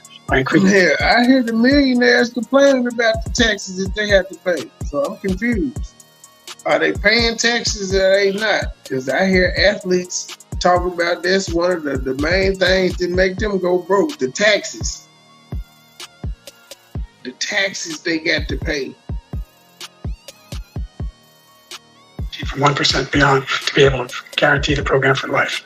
So you still have 82 seconds left. Are there any other measures that you think that would be able to help keep Social Security solvent, or is that one enough? Well, no, that one enough will keep it solvent. But the biggest thing to do is defeat this man because he wants to get rid of Social Security. He thinks there's plenty to cut Social Security. He's wanting to cut Social Security and Medicare both times. And if you look at the program put forward by the House Republican caucus that he, I believe, supports, is in fact wanting to cut it as well. The idea that we don't need to protect our seniors is ridiculous. And by the way, the American public has greater health care coverage today than ever before. And on the ACA, as I said, you're in a circumstance where 400,000 people, 40 million people would not have insurance because they have a pre-existing condition. The only thing allows them to have that insurance is the fact that they, in fact, are part of the ACA. And by the way, the other thing is, we're in a situation where we're talking about education for Black communities. I've raised the amount of money for Pell Grants, another $8,000. So anybody making under $70,000 a year is going to be able to get $15,000 towards the tuition. He just doesn't know what he's talking about. Thank you, President Biden. President Trump. So I've dealt with politicians all my life. I've been on this side of the equation for the last 8 years. I've never seen anybody lie like this guy. He lies. I've never seen that he can look you in the face. About so many other things too. And we mentioned the laptop. We mentioned Russia, Ukraine. Everything he does is a lie. It's misinformation and disinformation. The losers and sucker story that he made up is a total lie on the military. What the fuck is disinformation? Trump done made up a damn word. Right? It's a disgrace. But Social Security, he's destroying it because millions of people are pouring into our country and they're putting them onto Social Security. They're putting them onto Medicare, Medicaid. They're putting them in our hospitals. They're taking the place of our citizens there. What they're doing to the VA, to our veterans is unbelievable. Our veterans are living in the street and these people are living in luxury hotels. He doesn't know what he's doing. And it's really coming back. I've never seen such anger in our country before. President Biden. The idea that veterans are not being taken care of, I told you before. And by the way, when I said suckers and losers, he acknowledged after that he fired that general.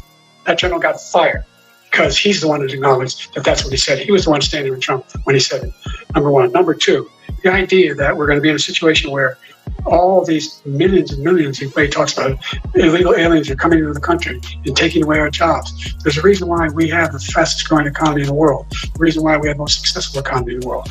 We're doing better than any other nation in the world. So when he said that, you disagreed with him earlier when he said that we got the world thinks we got the best, and you said he was the only one that thought that. Now you're saying it? By the way, those 15 Nobel laureats he talked about being phony, those 15 Nobel laureats, economists, they all said that if Trump is reelected, we're likely to have a recession and inflation is going to increasingly go up. And by the way, worst president in history, 159 presidential scholars voted to him the worst president in the history of the United States of America.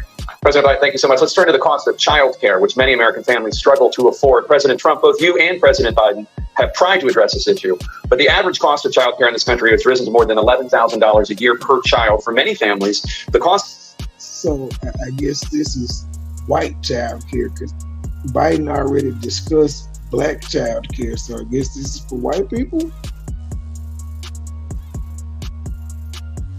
Child care for 2 children is more than their rent. In your second term, what would you do to make child care more affordable? Just to go back, the general got fired because he was no good. And if he said that, that's why he made it up. But we have 19 people that said I didn't say it, and they're very highly respected, much more so than him. The other thing is, he doesn't fire people. He never fired people. I've never seen him fire anybody. I did fire a lot. I fired Comey because he was no good. I fired a lot of the top people at the FBI, Drain the Swamp. They were no good. Not easy to fire people. You pay a price for it, but they were no good. I inherited these people. I didn't put him there. I didn't put Comey there. He was no good. I fired him. This guy hasn't fired anybody. He never fires. He should have fired every military man that was involved with that the Afghanistan horror show, the most embarrassing moment in the history of our country. He didn't fire. Did you fire anybody? Did you fire anybody that's on the border, that's allowed us to have the worst border in the history of the world? Did anybody get fired for allowing 18 million people, many from prisons, many from mental institutions? Did you fire anybody that allowed our country to be destroyed?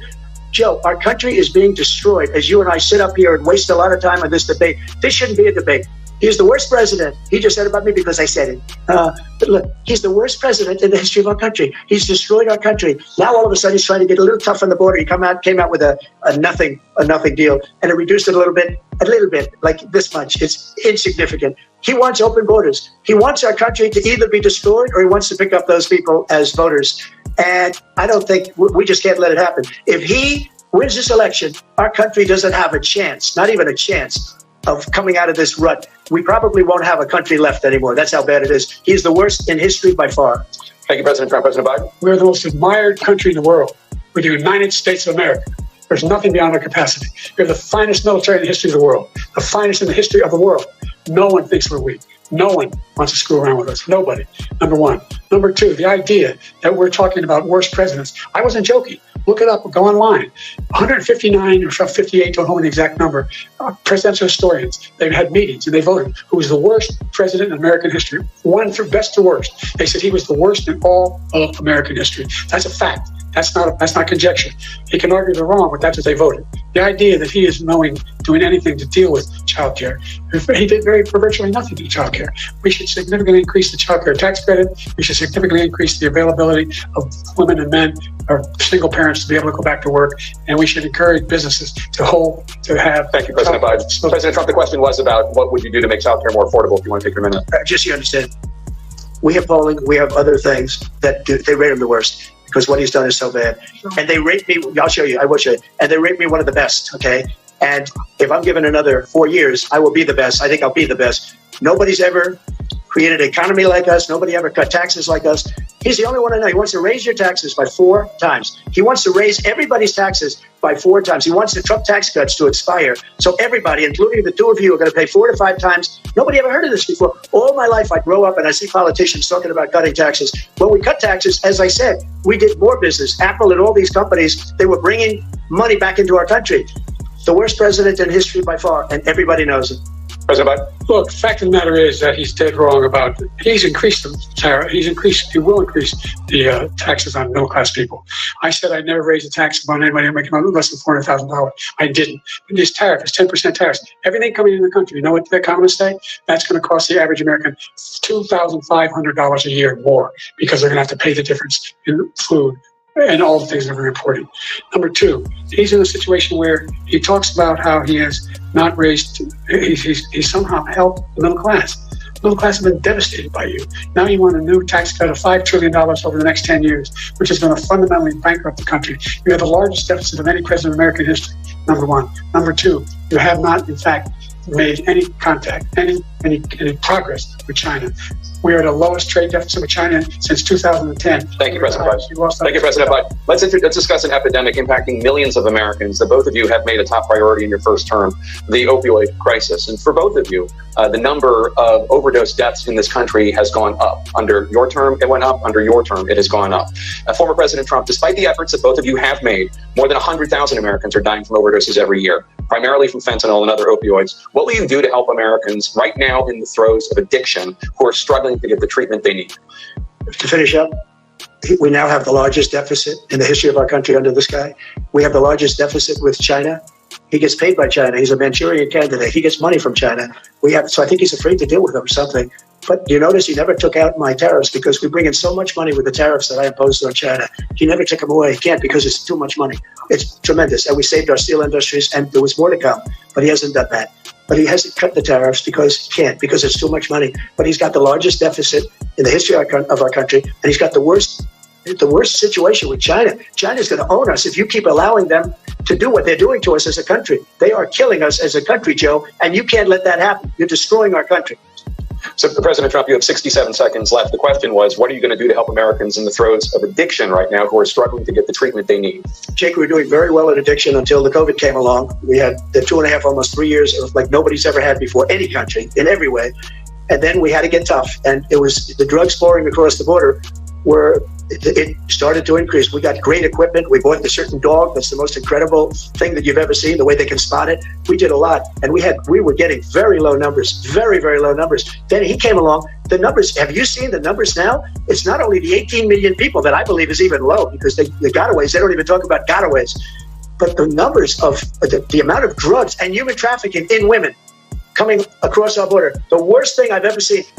At numbers that nobody's ever seen under him because the border's so bad. Both of these, but the number of drugs coming across our border now is the largest we've ever had by far. President Trump, thank you. President Biden. Fentanyl and byproducts fentanyl went down for a while. And I wanted to make sure we used the machinery that can detect fentanyl, these big machines that roll over everything that comes across the border. And it costs a lot of money. That was part of this deal we put together, this bipartisan deal. More fentanyl. We don't want to hear about how much money it costs when all these other countries is getting billion-dollar aid packages from us. Fuck that. Spend the money. If you can send it somewhere else, you can spend it here. Means more be able to detect drugs, more numbers of agents, more numbers of all people at the border. And when we had that deal done, he called his Republican colleagues and said, "Don't do it. It's going to hurt me politically." No, he never argued it's not a good bill. It's a really good bill. We need those machines. We need those machines. We're coming down very hard in every country in Asia in terms of precursors for fentanyl, and Mexico is working with us to make sure they don't have the technology to be able to put it together.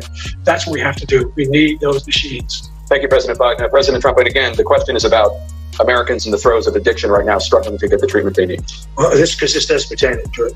He ended Remain in Mexico. He ended catch and release. I made a catch and release in Mexico, not catch and release here. We had so many things that we had done, hard negotiations with Mexico, and I got it all for nothing.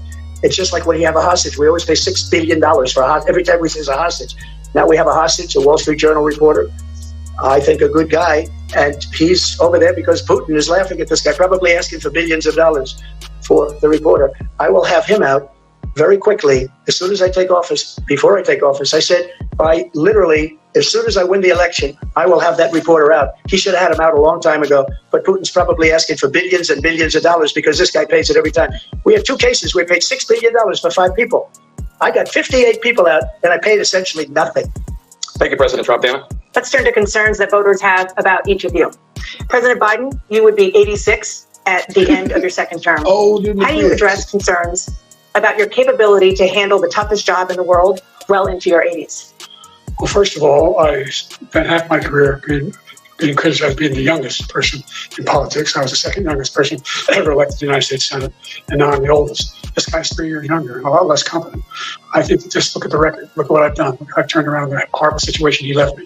As I said, 15 million new jobs, 800,000 manufacturing jobs, more investment in America, over billions of dollars in private investment in enterprises that we are growing.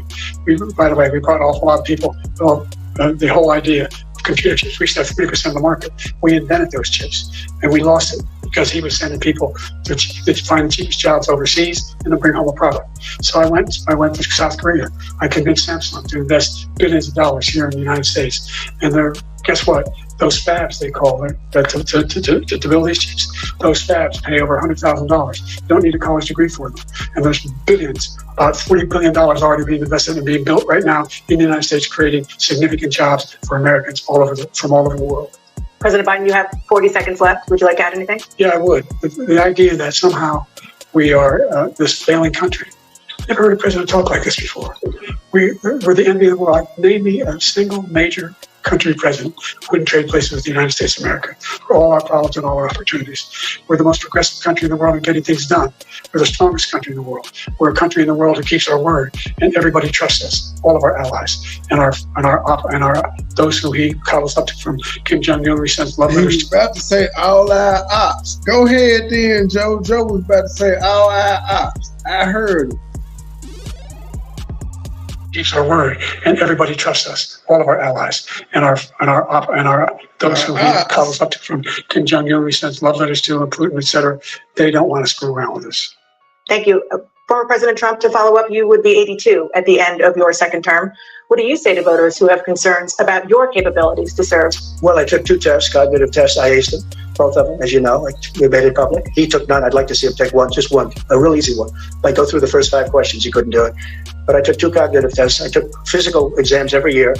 And, you know, we knock on wood wherever we may have wood, that I'm in very good health. I just won 2 club championships, not even senior, 2 regular club championships. To do that, you have to be quite smart, and you have to be able to hit the ball a long way, and I do it. He doesn't do it. He can't hit a ball 50 yards. He challenged me to a golf match. He can't hit a ball 50 yards. When these folks arguing about golf at this point in the debate, who has a better golf game? I think I'm in very good shape. I feel that I'm as in good a shape as I was 25, 30 years ago. Actually, I'm probably a little bit lighter, but I'm in as good a shape as I was years ago. I feel very good. I feel the same. But I was willing to take a cognitive test, and you know what? If I didn't do well, I aced them. Dr. Ronnie Jackson, who's a great guy when he was White House doctor. And then I took another one, a similar one. And one of them said they'd never seen anybody ace. Thank you. President Biden? You can see he is 6'5" and only 225 pounds, or 235 pounds. Well, you said 6'4", 200. So anyway, that's what anyway. 6'4". Joe, you sound like a gal. He's 6'5", 220 something. Bro, you sound like a gal. What does that have to do with anything? Take a look at what he says he is, and take a look at what he is. Look, I'd be happy to have a driving contest now. I got my handicap, which when I was vice president, down to a 6. And by the way, I got my handicap down to a 6 when I was vice president. Nigga, you was been the president for 4 years. Where's your handicap at as the president? See, Trump, he been playing golf the past 4 years since he been at the office. I believe Trump will whoop Biden ass in golf, though. I'm just saying, he had more time to practice on his swing and putting and shit of that nature. This nigga talking about what his handicap was when he was the vice president. I'm happy to play golf, Vivek. Wasn't he vice president? Who the fuck was he president under? Vice president. Who the fuck was the president? Obama. Boy, that was so long ago. Carry your own bag. Think you can do it? That's the biggest lie that he's a 6 handicap of all. I was at 8 handicap. 8. But I had, I went from a 6 to 8. When I was vice president, down to a 6. Well, anyway, anyway, just take a look at what he says he is, and take a look at what he is. Look, I'd be happy to have a driving contest now. I got my handicap, which when I was vice president, down to a 6. You got it down to a 6. But by the way, I told you before, I'm happy to play golf if you carry your own bag. Think you can do it? That's the biggest lie that he's a 6 handicap. I'll be happy to play golf with you if you carry your own bag. You think you can do it? I don't think either one of these motherfuckers can carry their own bag or walk the course. I don't see it happening. 18 holes, these old motherfuckers, I don't see it happening at all. Hey, my wife. I was at 8 handicap. Yeah. 8. But I had, I've seen this way. I know you swim. Okay, let's not act like children. President Trump, we're going to hear. Let's not act like children. To a specific concern that voters have about you. Will you pledge tonight that once all... He gonna say, let's not act like children. I've seen your swing. Legal challenges have been exhausted, that you will accept the results of this election, regardless of who wins, and you will say right now that political violence in any form is unacceptable. Well, I shouldn't have to say that, but of course I believe that. It's totally unacceptable. And if you would see my statements that I made on Twitter at the time, and also my statement that I made in the Rose Garden, you would say it's one of the strongest statements you've ever seen. In addition to the speech I made in front of, I believe, the largest crowd I've ever spoken to. And I will tell you, nobody ever talks about that. They talk about a relatively small number of people that went to the Capitol, and in many cases were ushered in by the police. And as Nancy Pelosi said, it was her responsibility, not mine. She said that loud and clear. But the answer is, if the election is fair, free, and I want that more than anybody. And I'll tell you something. I wish he was a great president, because I wouldn't be here right now. I'd be at one of my many places, enjoying myself. I wouldn't be under indictment because I wouldn't have been his political opponent, because he indicted me because I was his opponent. I wish he was a great president. I would rather have that. I wouldn't be here. I don't mind being here. The only reason I'm here is he's so bad as a president that I'm going to make America great again. We're going to make America great again. We're a failing nation right now. We're a seriously failing nation. And we're a failing nation because of him. His policies are so bad. His military policies are insane. They're insane. These are wars that will never end with him.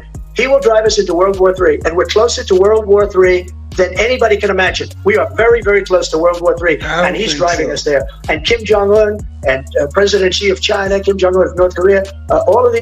I don't think so. I don't think nobody wants to smoke because they know within like 20 minutes of them doing what they do, we're going to have their country off the earth. I don't think nobody wants to try us. Putin, they don't respect him. They don't fear him. They have nothing going with this gentleman, and he's going to drive us into World War III. You want a World War III? Let him follow and win, and let Putin say, do what you want, NATO. Just do what you want. There's a thing called Article 5. An attack on one is attack on all, the required response. The idea, I can't think of a single major leader in the world who wouldn't trade places with the job I've done, what they've done. Because we're a powerful nation. We have wonderful peace because of the people, not least because of the American people. They're capable of anything. They step up when they're needed. And right now, we're needed. We're needed to protect the world because of our own safety as a state. And again, you want to have a war, just let Putin go ahead and take Kyiv, make sure they move on, see what happens in Poland, Hungary, and other places along that border. Then you have a war. President Trump, as I come back to you for a follow-up, the question was, will you accept the results of this election, regardless of who wins? Just to finish what he said, if I might, Russia, they took a lot of land from Bush. They took a lot of land from Obama and Biden. They took no land, nothing from Trump, nothing. He knew not to do it. He's not going to play games with me. He knew that. I got along with him very well, but he knew not to play games. He took nothing from me. But now he's going to take the whole thing from this man right here. That's a war that should have never started. It would have never started ever with me. And he's going to take Ukraine. And, you asked me a question before, would you do this with, he's got us in such a bad position right now with Ukraine and Russia, because Ukraine's not winning that war. He said, I will never settle until such time. They're running out of people. They're running out of soldiers. They've lost so many people. It's so sad. They've lost so many people, and they've lost those gorgeous cities with the golden domes that are 1,000 years old, all because of him and stupid decisions. Russia would have never attacked.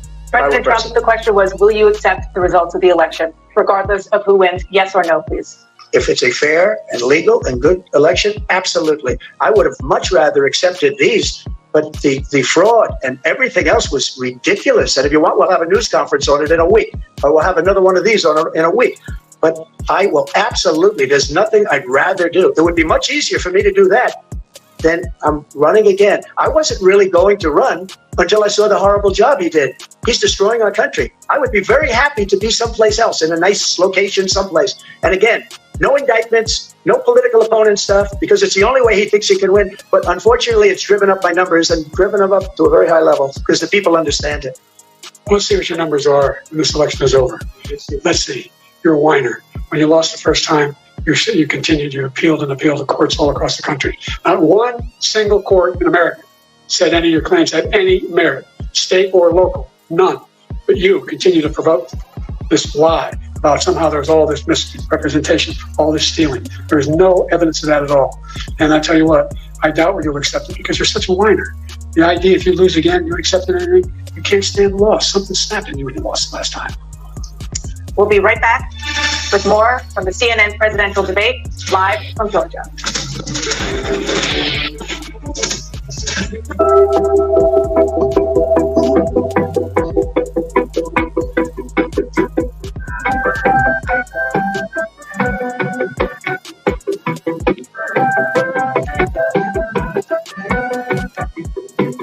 Statements as predetermined by a coin toss. We're going to begin with you, President Biden. You have 2 minutes.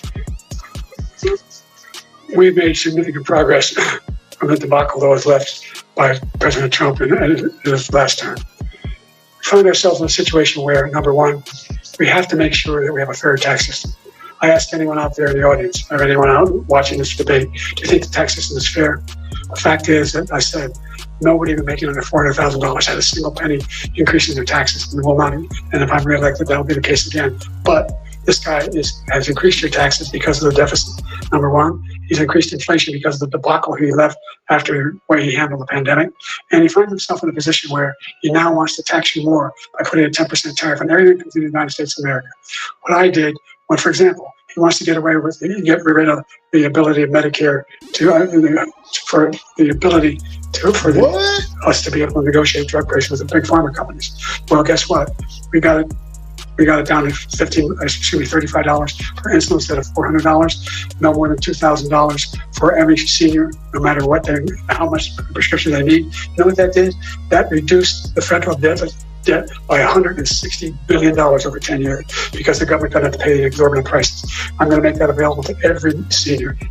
All along, it's happening now, and everybody in America. He wants to get rid of that. I'm going to make sure that we have child care. We're going to significantly increase the credits people have for child care. We're going to make sure we do something about what we're doing on lead pipes and all the things that are causing health problems for people across the country. We're going to continue to fight to bring down inflation and give people a break. Thank you, President Biden. President Trump, you now have 2 minutes for your closing statement. Like so many politicians, this man is just a complainer. He said, we want to do this, we want to do that, we want to get rid of this tax, that tax. But he doesn't do anything. All he does is make our country unsafe by allowing millions and millions of people to pour in. Our military doesn't respect him. We look like fools in Afghanistan. We didn't stop Israel. It was such a horrible thing that would have never happened. It should have never happened. Iran was broke. Anybody that did business with Iran, including China, they couldn't do business with the United States. They all passed. Iran was broke. They had no money for Hamas or Hezbollah, for terrorists, no money whatsoever. Again, Ukraine should have never happened. He talks about all the stuff, but he didn't do it. For 3.5 years, we're living in hell. We have the Palestinians and we have everybody else rioting all over the place. You talk about Charlottesville. This is 100 times Charlottesville, 1,000 times. The whole country is exploding because of you, because they don't respect you, and they have to respect their president, and they don't respect you throughout the world. What we did was incredible. We rebuilt the military. We got the largest tax cut in history, the largest regulation cut in history. The reason he's got jobs is because I cut the regulations and gave jobs, but he's putting a lot of those regulations back on.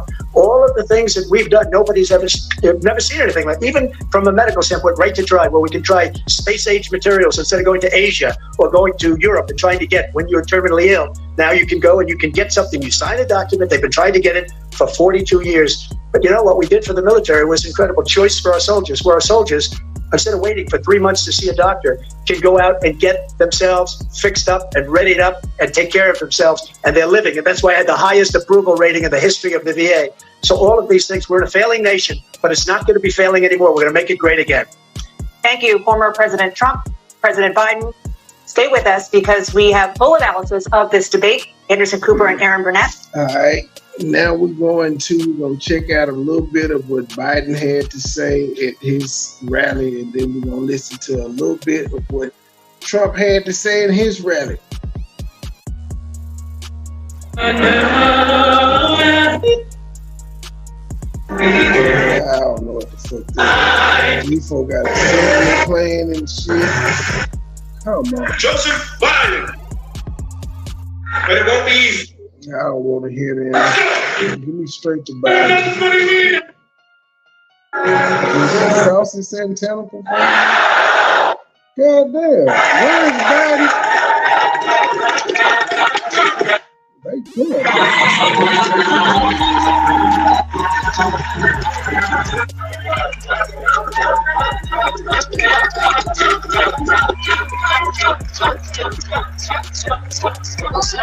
That's good.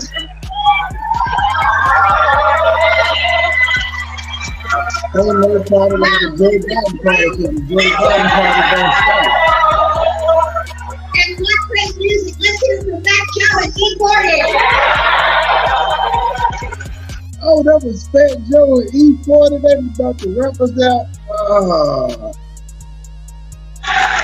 So it's great to be with you all.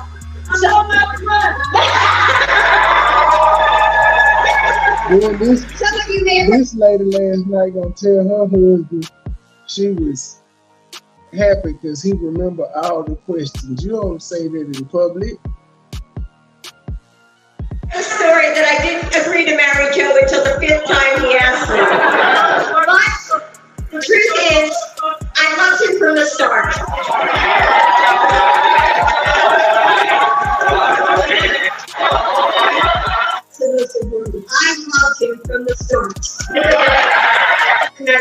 tragedies, his optimism is undaunted. And our friends of the last that leads us through. And my husband.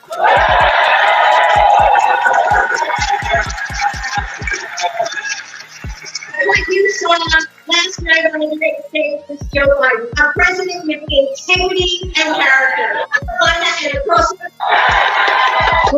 Joe Biden, and pride. Ladies and gentlemen, please help me welcome to the stage, Eric Fitz. Damn, still no Joe Biden. I said right here before you.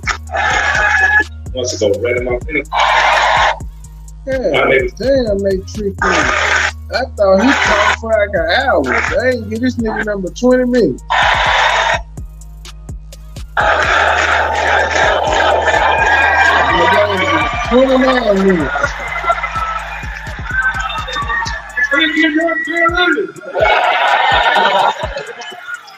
get in trouble for not looking down at him, but I'm saying, please excuse my back. I apologize.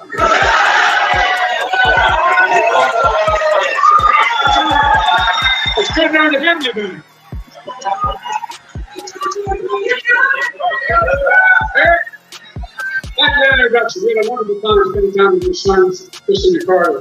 They're going to grow up to be incredible young men. We've been really impressed with the way they talked about their dad, how informed they were about what was going on. I was truly impressed. They're teenagers. A special thanks to Roy and Christian Cooper. Roy, you've been a great guy. The crowd louder than the gate. It makes it all the more important. The North Carolina elected great governor replace you, Josh Stein.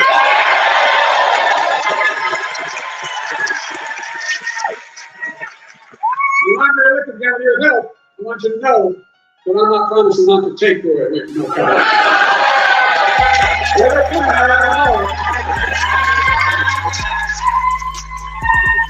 And thanks to all the state and local leaders here today, the great musicians and entertainers who performed earlier. Folks, let me tell you why I'm here in North Carolina.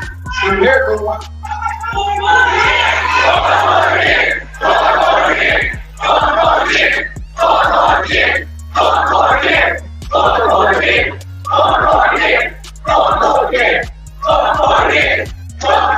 I'm here in North Carolina for one reason, because I intend to win this state in November.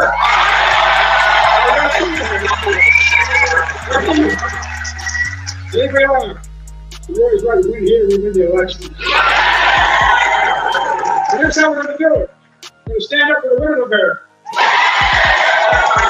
We're going to restore the open rate of all the land. We're going to stand up for the right to vote. We're going to stand up for Medicare and Social Security. We're going to fight for child care, babies, and everything. We want to keep blowing the bus for $50, not just for seniors, but for every single American. We're going to keep protecting the Affordable Care Act. It's lovely. That's them.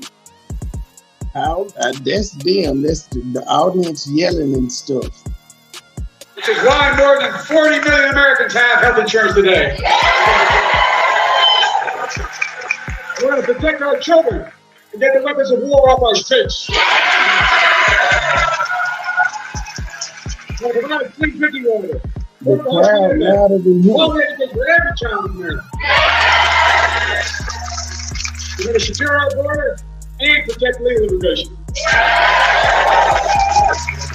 And unlike the other guy, we're going to stand up to pictures like Putin. America bows to no one. No one, never. Folks, we're going to keep dealing with the climate crisis.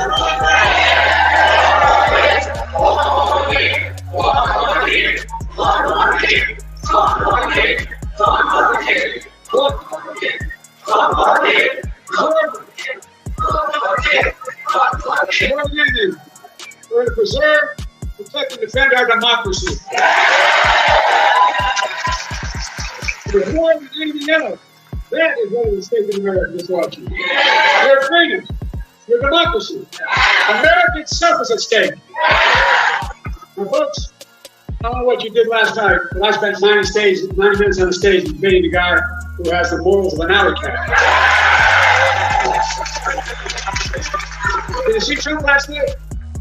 My guess is that, I mean sincerely, you're correct, the most lies told in the Senate debate. He lied about the grand economy he created. He lied about the pandemic he boxed, killing millions of people. He closed businesses, he closed schools, losing their homes, people all over this country. America's flat on its back. So I told Trump that it was just one of two presidents in American history who left office with fewer jobs when he started. Herbert Hoover was the other one. That's why I call him Donald Herbert Hoover Trump.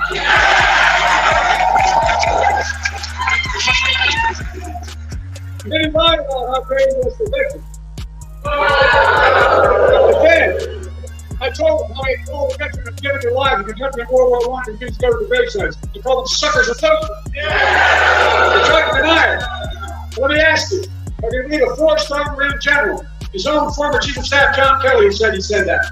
Or there's space to keep him lying down on Trump. My son is one of those people. Folks, look, how about the fact that 44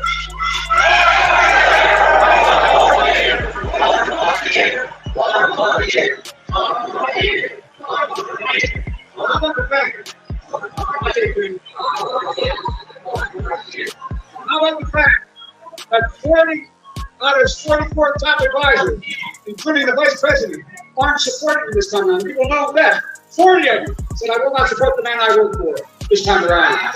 It tells you a lot about the person who knows it. Look, he lied about how great he was on crime. I reminded him that he oversaw a record increase in murder rates in 2020. On my watch, violent crime is at a 50-year low. Joe, you said 44 people going back and now, but you also said he had the power to call people to stop something that you were trying to pass. So it got to be more people still backing him than people that walked away.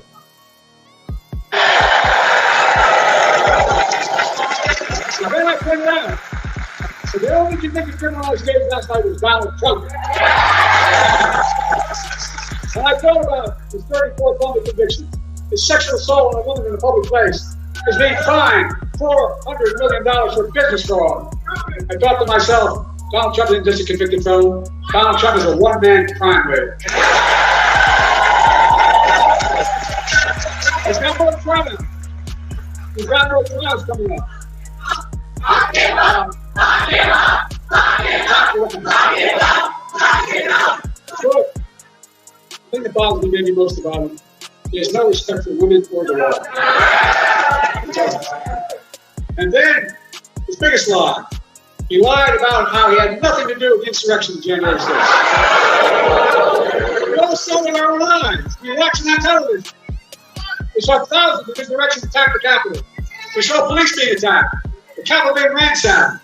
The mob. It wasn't in his direction. He ain't tell nobody to go do that shit. For Speaker Pelosi, Gallows literally set up for Mike Pence. And then he told him as he sat in the dining room, the private dining room door off my Oval Office. He sat there for 3 hours watching the TV. He did not a single thing to stop it. Nothing. Nothing at all. And now he wants to pardon all those convicted. But folks, for all his lies, we learned some important truths about Donald Trump last night. We learned he's still proud of being the person who killed Roe v. Wade. We learned he's still proud about the pain and cruelty inflicted on America's women. We learned in several ways that politicians, not doctors and women, should make decisions about women's health. We learned if he's elected again, and the MAGA Republicans pass a national ban on abortion, he will sign it. Donald Trump says he thinks overturning Roe v. Wade was a beautiful thing. I think it was a nightmare. No, I really mean it, a nightmare. I made it clear again last night that you elect me and Kamala, give us a Democratic promise, we will make Roe v. Wade the law of the land again.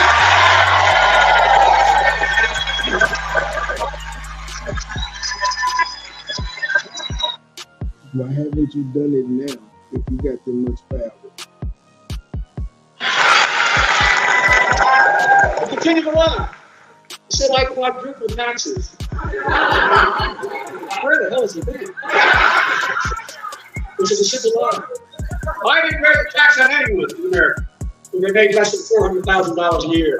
And I won't in my second term either. We learned from Trump. We had the largest deficit of any president in 4 years because of $2 trillion tax cut to the super wealthy. We learned that Trump wants to do another giant tax cut for the very wealthy and the biggest corporations. This time, $5 trillion. Not a joke. $5 trillion. The Patriots are going to cut Medicare and Social Security. They'll cut health care. They'll do it all. The millions of working middle class Americans all pay for another tax. Haven't you noticed if Trump isn't in office? For the very wealthy. Then, to add insult to injury, he wants to raise taxes on the average family $2,500 a year. Well, it amounts to a 10% sales tax on all products imported in America. That's his big plan. So a fruit, coffee, candy bar, and so much more. It's going to raise the tax on the average family $2,500 a year. The most dangerous one. We learned that Donald Trump will not respect this year's election outcome. He's still not respecting the last time out. Well, think about it. Every court man ruled that it was a fair election. He's still denying, still telling lies. 3 times Trump was asked last night by the moderators, would he respect the election results, and he lost this time? 3 times he refused to answer. 3 times. Folks, Donald Trump refused to accept the results of 2020. We all saw what happened on January the 6th. It's a direct consequence of that. It was an international embarrassment. By the way, as I go to these international meetings, I know every major world leader. I live looking around. I've noticed. But they ask me, do you really mean this? Is this real? It caused the constitutional crisis an international embarrassment. Now, Trump is making it clear that if he doesn't win this time, there will be, in his words, bloodshed. No president has ever said anything like that. No president. His words, not mine. We're going to let Donald Trump attack our democracy again? I don't think so. Folks.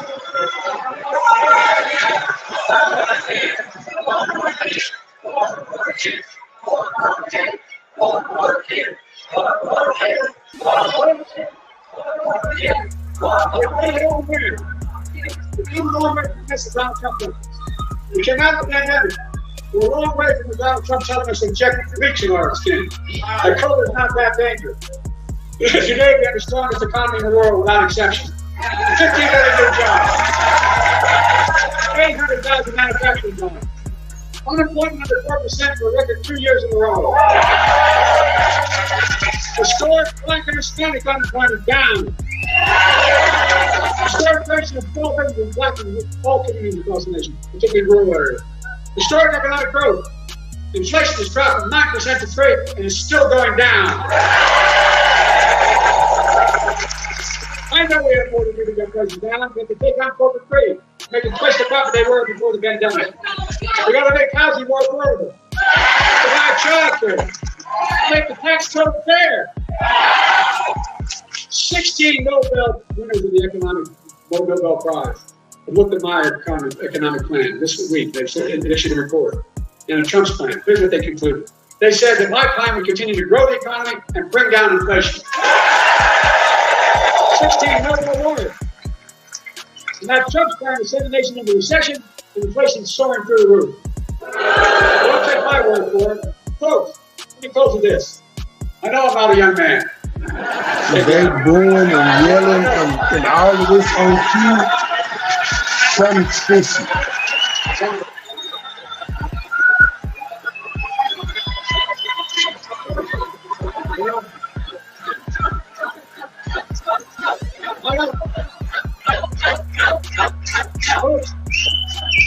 I don't walk the music I used to. I don't speak as smoothly as I used to. I don't debate as well as I used to. But I know what I do know. I know how to tell the truth. I know what to bring. And I know how to do this job. I know how to make things done. And I know what things Americans know. When you get knocked down, you get back up.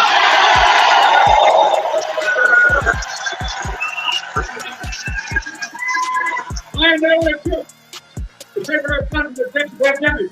This is where it is today, the strongest economy in the world. I know what it'll take to bring this economy to everybody. I know what it'll take to rally the world to stand up against Putin and defend freedom, not yield it. And I know what it'll take to keep the world safe and free for the years ahead. Folks, I give my word as a Biden, I would not be running again if I didn't believe. If all my heart and soul, I can do this job. The stakes are too high. The stakes are too high.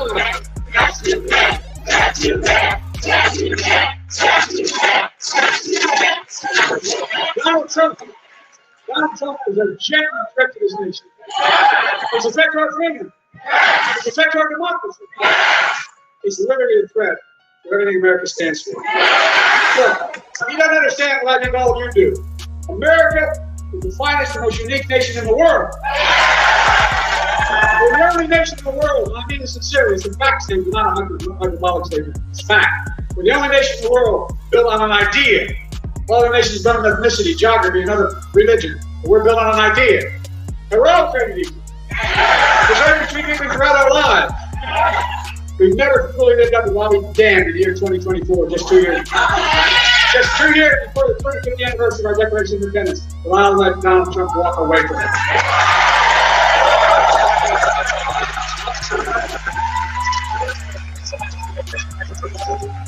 I give you their word. I give you their word to fly to the Stone Nation. I believe a Stone Nation believes in honesty, in decency, in treating people with respect. I still believe the nation gets everyone a fair shot, and leaves nobody behind.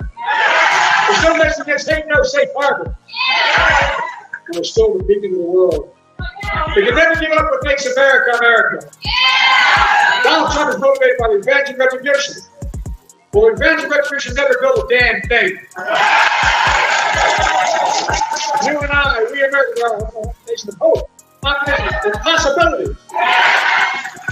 That's what's always built America. That's going to continue to build America today.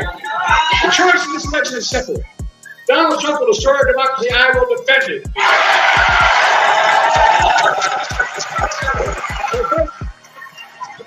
Are you with me? Donald Trump's the first president I've heard of who's stood up there and having been one term saying America's a failing nation. Where the hell does he think he is? I'm serious. I don't know if President Trump traded this with America in a heartbeat. He's dead wrong. America's not a nation. America's winning. As I stated that I've announced, I've never been more optimistic about America's future in my whole career.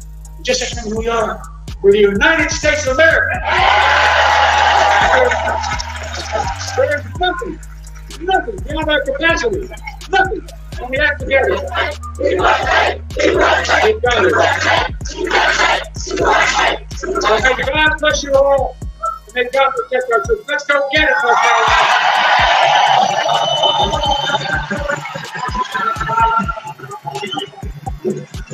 What the hell kind of move was this?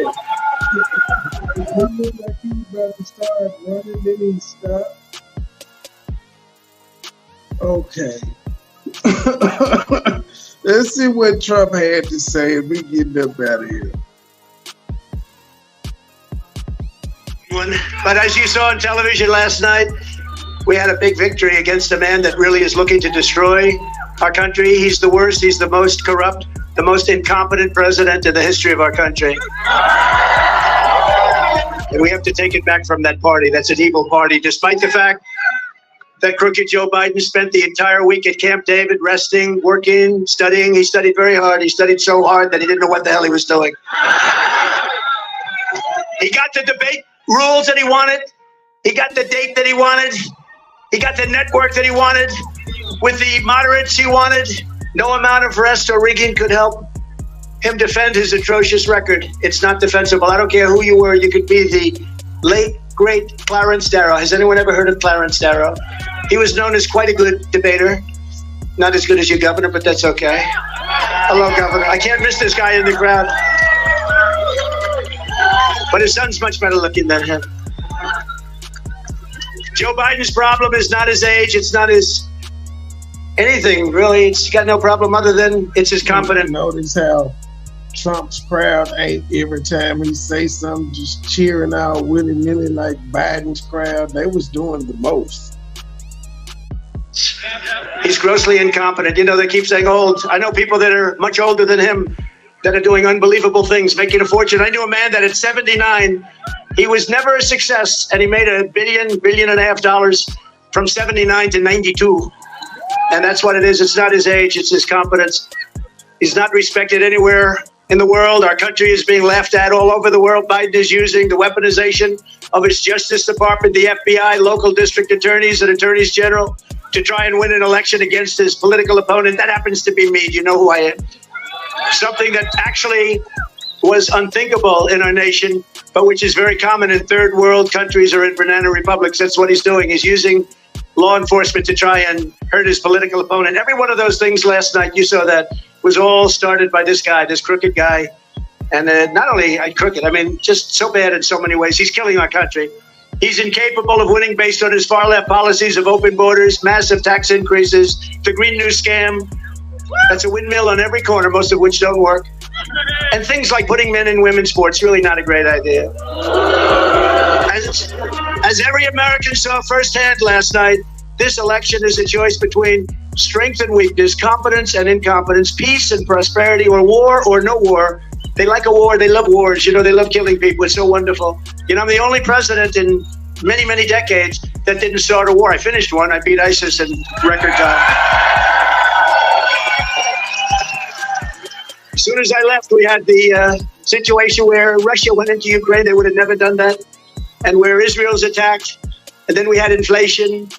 And then we had that horrible event that took place in Afghanistan. The worst, I think the most embarrassing moment in the history of our country. And it's a choice, though, between a president who puts America first or a train wreck who puts America last. They put America last. Actually, the Democrats put America last. You take a look at that. Look at a guy like Senator Schumer. I've always known him. I've known him a long time. I come from New York. I knew Schumer.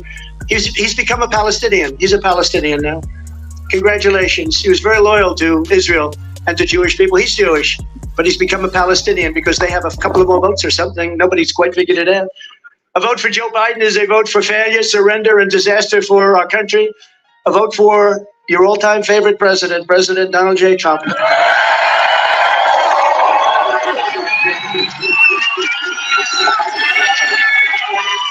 Is a vote for stopping Joe Biden's inflation, stopping the border invasion, and very simply making America great again. It will make America great again. You see these beautiful women. I'm not allowed to use the term beautiful as a politician. In fact, it could be the end of my career. If Glenn ever ran against me, he'd say he called women beautiful, and that could be the end of my career. But they're beautiful. What am I going to do? I can't lie. But you see these beautiful women up here? They come from a place called North Carolina. We all love North Carolina. And this is their 127th rally. And it's hard to believe. I seldom see their husbands, but they're happily married. I said, are you all happily married? They love their husbands. You love your husbands? They put up with a lot, huh? No, they're very happily married women, but it's 127. But I'll tell you, front row Joes even have that. They're about 200 and something, right? They must have made a lot of money somewhere along the line. Do my people treat you good? Huh? They better treat you good. Front row Joes, they become very famous. The question every voter should be asking themselves today is not whether Joe Biden can survive a 90-minute debate performance, but whether America can survive 4 more years of crooked Joe Biden in the White House. In fact, I don't know if we can really survive 5 more months. This is the most dangerous time in the history of our country, in my opinion, and we have a transition period because hopefully there has to be a transition. We've never been so close to World War III before, and if it happens, it will be a war like no other. This because of the threat of certain types of weapons. We don't even want to mention the word, but because of the type of weapons that you're talking about today, and I know them better than anybody. You know, I built our military. I totally rebuilt our military. I know more about weapons than just about anybody. And when you look at the incredible destructive power of these weapons, this will be a war like no other. This will not be 2 army tanks running against each other and shooting. This is going to be something the likes of which we've never seen. And we have a man who's grossly incompetent heading up our nation. And he's competing against Putin and President Xi of China and Kim Jong-un of North Korea. He's competing against people that are at the top of their game. And he was never really at the top of his game. He was never very good. But now he's really not good. Last night was a defeat not only for Biden, but for the entire radical left Democrat Party and the fake news media who have been lying to the American people as our country was being destroyed. The fake news media, look at all of them back there. Look at all of them. That's a lot of cameras. That's a lot of cameras. That's a lot of camera power. The Joe Biden on stage yesterday was the same Joe Biden who gave us open borders, crushing inflation, rampant crime, 2 new wars, a disastrous Afghanistan embarrassment, most embarrassing moment in the history of our country, and the international humiliation. Think of it, one after another, international humiliation, one after another. Nobody respects him. Foreign leaders don't respect him. You know, we put up $124 billion more given to Ukraine than Europe. Now, Europe is a lot closer. We have a thing called an ocean in between us, right? So no matter how you cut it, it's got to be more important. Why is it that we're not equalized? Why is it that they put up $124 billion, our people, these people in Washington that don't know what the hell they're doing? You know, I stopped it with NATO. We were spending almost 100% of the money for NATO. And I went in my first meeting, I realized, I said, you know, they're not paying their bills. They're delinquent. My second meeting, I said, you got to pay. And they said, well, what would happen if we don't? Then we won't defend you against Russia. And the next day, money came in by the billions. You never saw money come in so fast, Glenn. The money was pouring in. And I took a lot of heat, Michael. Oh, there's Mike Waltz. He knows better than anybody on this subject. He's the old time. He's the old time. But am I right? The money came in like at a level that was never seen. Hundreds of billions of dollars poured in. And then I took heat from the press because they said, no, I will not defend you if you're not current. And they said, well, that's not very nice. I said, it's not nice. Now, if I said I will, they wouldn't have paid, right? I suspect. But I took a lot of heat. But the fact is, the Secretary General called it the greatest thing. He's never seen anything like it, because Bush would come in, make a speech and leave. Obama would come in, make a speech and leave. And then I came in and I didn't make a speech. I just said, these guys aren't paying their bills. They're not paying their bills. I don't want to make a speech until they pay their bills. But they asked me, will you defend us if we don't pay? I said, no, I will not defend you. We're not stupid anymore. And $400 billion came pouring in. You never saw money pouring in so fast. The whole world should know that while Biden is the worst president in the history of America, our country is going to be strong again, and it's going to be very soon. I want the enemies to know that, because we have a 5-month transition period. And I want the enemies to know, don't play around with us during this 5-month period. Don't play around.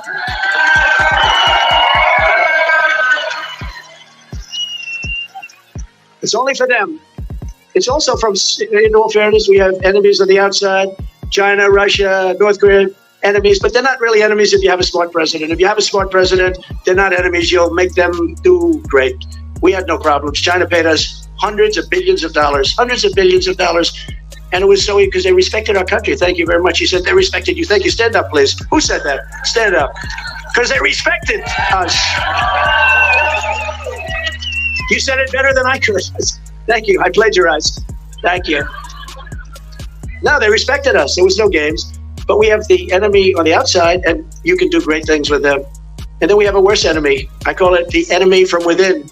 These are the sick people, the socialists. Remember I said, America will never be a socialist country. I was right.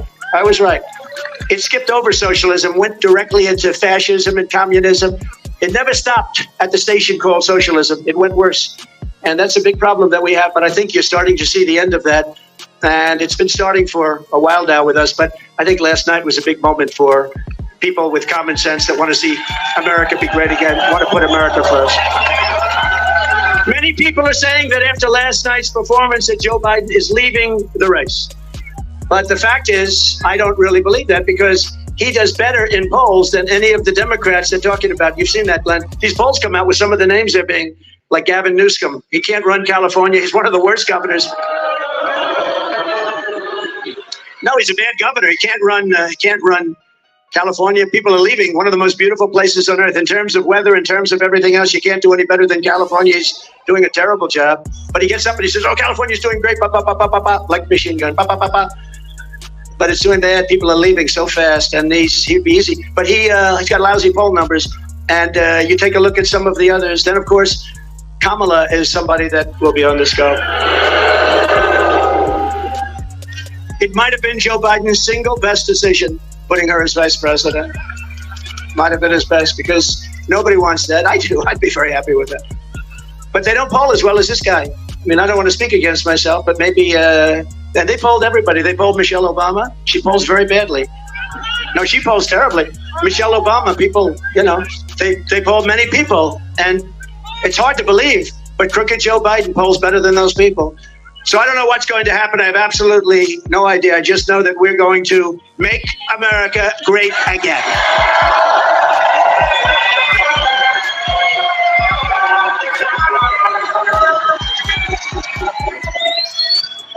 That's a good-looking group back there. Better looking than front row Joes. You know what happens? You think they don't have a good seat. They actually have the best seat. Because oftentimes the cameras are on them. The cameras aren't on you. And I'm making a speech and they have all this stuff. It's all over the world. And a lot of them get picked. Would you like to come to Hollywood?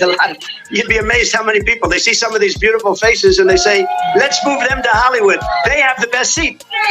They don't know it, but they do.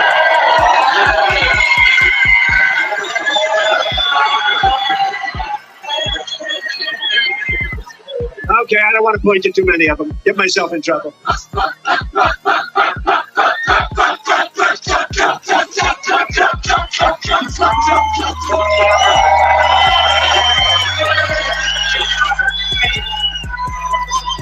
remember, the biggest problem for our country is not Joe Biden's personal decline. It's that Joe Biden's policies are causing America's decline at a level that we've never seen before. That's why this November, the people of Virginia and the people of America are going to tell crooked Joe Biden, Biden, you're fired. Get out of here. You're fired. Get out. We don't want you. You've been the worst president in the history of our country. We don't want you. Get the hell out of here. But we don't just need to fire Biden. As you saw yesterday, the whole Democrat Party deserves to be voted out of office. You have some great people. You have some great people in this state. And the reason I'm honored to be with the governor who's here just made a really fantastic speech. I saw it coming in. I'm flying in on my plane. I'm watching him speak. I said, what a beautiful crowd that is. But he just made a great speech because what he says turns out to be right. He's got common sense. He's got great policy. He's got the policy that made America great. Now America is in decline because they have people that are going against those basic policies. But he's got the policies that made America great. And I'll call him up. I just said to him, you want to come up? I know you just spoke for 45 minutes, but you want to come up? And I said, come on up. You know, so he's going to come up in a couple of seconds. And as far as I'm concerned, he can say it all again. He can say it all again. But we're proud of him. He's done a great job. Time and again, Joe Biden revealed how extreme and divisive the radical left Democrats have become. Before your very eyes, crooked Joe endorsed unlimited, extreme, late-term abortion up to the moment of birth. And even after think of this, and even death after a baby is born. And I always am very clear about this. When I say the governor of Virginia, I always do go back and say the former governor, because you don't want to be tied into this. But the former governor, I call him Michael Jackson. Remember? His wife saved him. He was going to moonwalk. He was trying to say why he wore blackface, and he was going to moonwalk across the stage. And that's when his wife finally put down her foot. Don't do it. Don't do it. Because you're already destroyed us. You've destroyed us. Don't do it. Remember, she stopped him because nobody can moonwalk like Michael Jackson, the greatest people. So this would not have been a pretty scene. But he said that, and you can see it. I mean, they have tapes on it. He said the baby is born. Yes, the baby is born. And then we make a decision on what to do with the baby. And there's some states that allow that. It's not even believable. But think of that. But Biden celebrates throwing his political opponents in jail. He bragged about surrendering our energy independence and all of the other things that he's done in favor of China and India and other countries. And he claimed that the strength of our economy comes not from hardworking Americans, but from illegal aliens, where almost all of our new jobs have gone to illegal aliens. You know that? And just remember I said this because this is a disaster waiting to happen. You know, we're doing very well with the black and Hispanic vote. We're doing very well with the union vote. Like record numbers, because we've done a lot. We've done criminal justice reform. We've saved the historically black colleges and universities. We had great economic development programs with Tim Scott. Opportunity zones, it's called. It's probably the most successful opportunity. I mean, it's the most incredible thing. And that's gone largely to black, Hispanic people. It's been great. So we've done a lot. But, you know, the worst thing that's happening to black, number one, Hispanic, number two, unions, number three, is the millions of people pouring into our country. They're taking their jobs, and they're taking the black jobs. People that have had their jobs for a long time are losing their jobs. And Hispanic jobs, people that have had them for a long time, they're losing their jobs. And you know who else is the biggest loser? Is going to be the unions. The unions, like the Teamsters. I have such respect for Sean. He's the head of the Teamsters. I don't want to throw around names, but he's a good man. And I don't know, I think, you know, we're at 89% approval within the Teamsters union. And I use Teamsters when I build buildings in Manhattan. They do unbelievable. They take the concrete trucks, and nobody can wheel a truck. These guys are incredible. And, you know, maybe we get lucky. Maybe somebody's smart, you know, when they have 89% approval and then they endorse, because for 50 years they endorse automatically. It's almost like automatic. They endorse the Democrat. But I think maybe the Teamsters go with us. You know, when you have a vast majority on your side, and then the person that did it, Hoffa did it last time, and he ended up getting sort of thrown out of the union. But I think they have some good leadership. I think a lot of unions are coming our way. But these millions and millions of people that are coming from prisons and jails, you know, there is a slight difference, okay? They're coming from prisons and jails, mental institutions, and insane asylums like Silence of the Lamb. The press always says, why does he ramble about Silence of the Lamb? The late, great Hannibal Lecter, he'd like to have you over for dinner. Did you ever? Don't do it. If he suggests, I'd like to have you for dinner, don't go. But these are the people that are coming into our country, and they're coming in at numbers that nobody can believe. Venezuela has its lowest crime rate in 30 years because they're taking their gang members and they're dropping them into Virginia, but you have a governor that's not letting them stay very long. But Joe Biden and the Democrats know this, but they're unwilling to do, for whatever reason. I don't understand, for whatever, you know, you always like to understand the other side or your opponent's reasoning. Why would somebody want open borders? Why would somebody want men playing in women's sports? Why would somebody want 100% electric vehicles and they don't go far? They're too expensive. And you know what? They have a place. Elon is a friend of mine. She probably doesn't like me too much with what I say, but they have a great place for a certain application. But you don't want 100%. They've made so many. They've spent trillions of dollars on subsidies. You ever notice that the car companies aren't selling cars, but they seem to be very happy? You know why? Because they're getting massive amounts of subsidy from the government. Normally, they'd all be out of business because they're not selling cars. They're making far more electric vehicles than you need. But they do have a place. They have a great place, but it's 9%. 7%, 8%. You have hundreds of thousands of unsold cars. This would be a great time for you to go buy an electric vehicle. But the car companies normally would be losing their shirt. But this stupid man that we have is giving massive subsidies. He's given massive subsidies to windmills all over the country that are ruining our beautiful plains, our beautiful land, our beautiful oceans. Whales aren't exactly in love with them. How about in New Jersey, where they had one whale in 50 years that washed up to shore, and last year they had 18. Would you say there's something going on? Little. They had one whale in 50 years. Last year they had 18. That's a lot. And happening more. It does something to them. It drives them crazy. Joe Biden's radical left Democrat Party is now the party of open borders, massive tax hikes, the destruction of Social Security. They're destroying your Social Security because these millions of people are coming in. They're giving them Social Security. Do you believe this? They're destroying it. They're the party of endless wars, weaponization of law enforcement, lies, hoaxes, and corruption. They're corrupt people. The Republican Party is now the party for all Americans because the Republican Party is the party of common sense. Common sense. And in the wake of all these Biden disasters, it's time for our country to finally come together so that our whole nation can win together once again. We're going to win together. We're going to bring our country together with success. Our country, pre-COVID, we had a country that was rocking and rolling like no country in the history of the world, and everybody wanted to come together. It was going to unify. I was getting calls from people that I would have said were radical left, serious radical left, Democrats. They wanted to come. They wanted to have lunch. And then we got the gift from China, COVID, the China virus, as we more accurately call it. And we did a great job. You know, we were recognized for doing great economy. We started no wars. We rebuilt our military. We got the greatest tax cuts in history, greater than the Reagan tax cuts many years before. The greatest. We had the greatest cuts in regulation of any country and of this country. Nobody has even come within 25-30% of what we did. We cut regulations at a level that nobody ever saw before.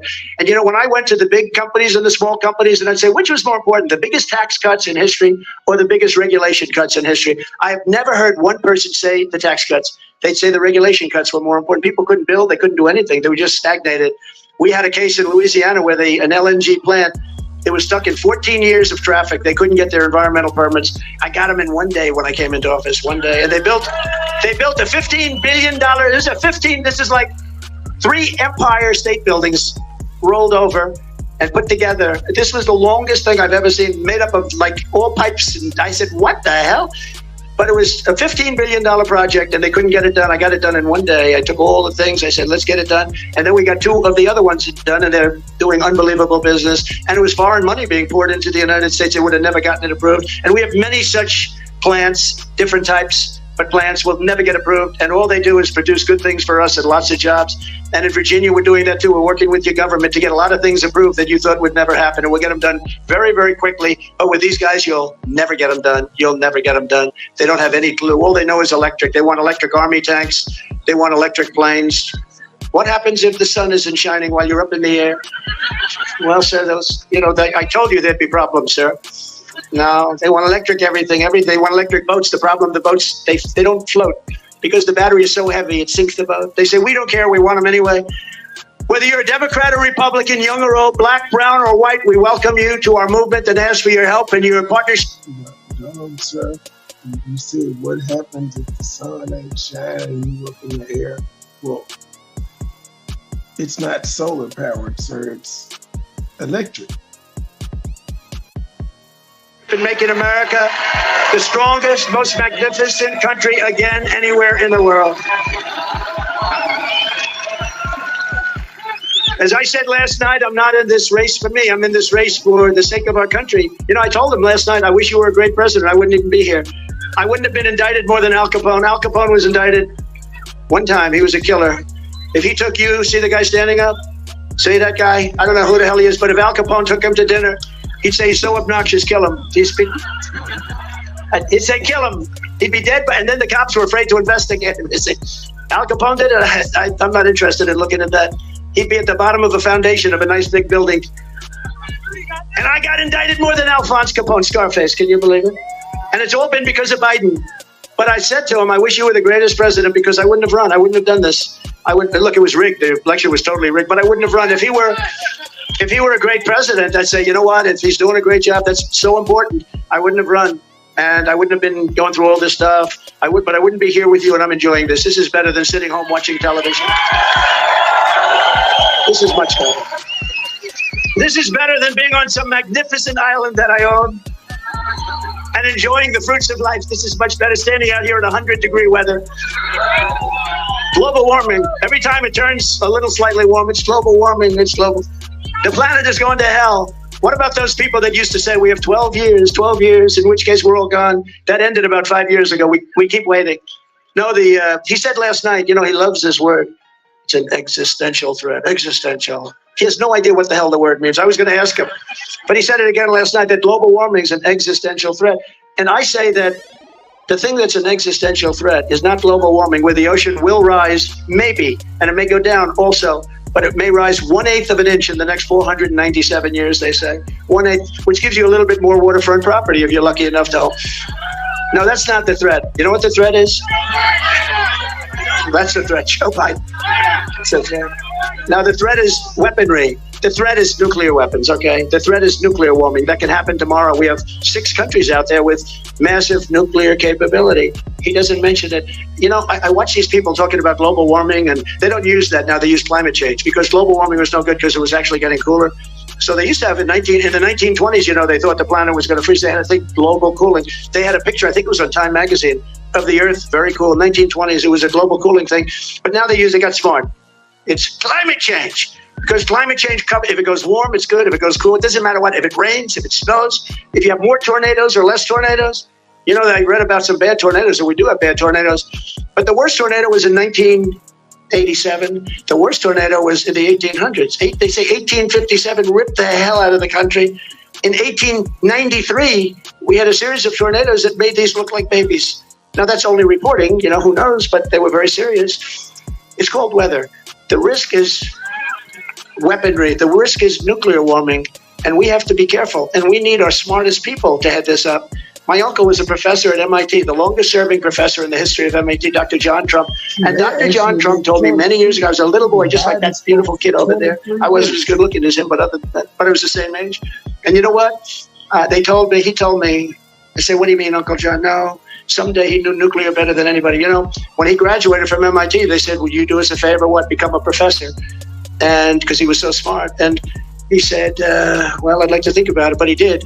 And he was there for 41 years. He's the longest serving professor in the history of MIT. He used to tell me about nuclear many years ago when I was a little boy. He said, someday you'll have a bomb that can do destruction, the likes of which nobody can even imagine.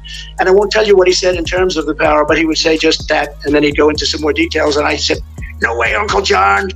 No way. No, I said, yes, that will be. And he was very worried about it. That's your threat. And we don't even talk about it. We never even met. Can you imagine this guy saying global warming is the greatest threat to our country? Global warming is fine. In fact, I heard it was going to be very warm today. It's fine. It's fine.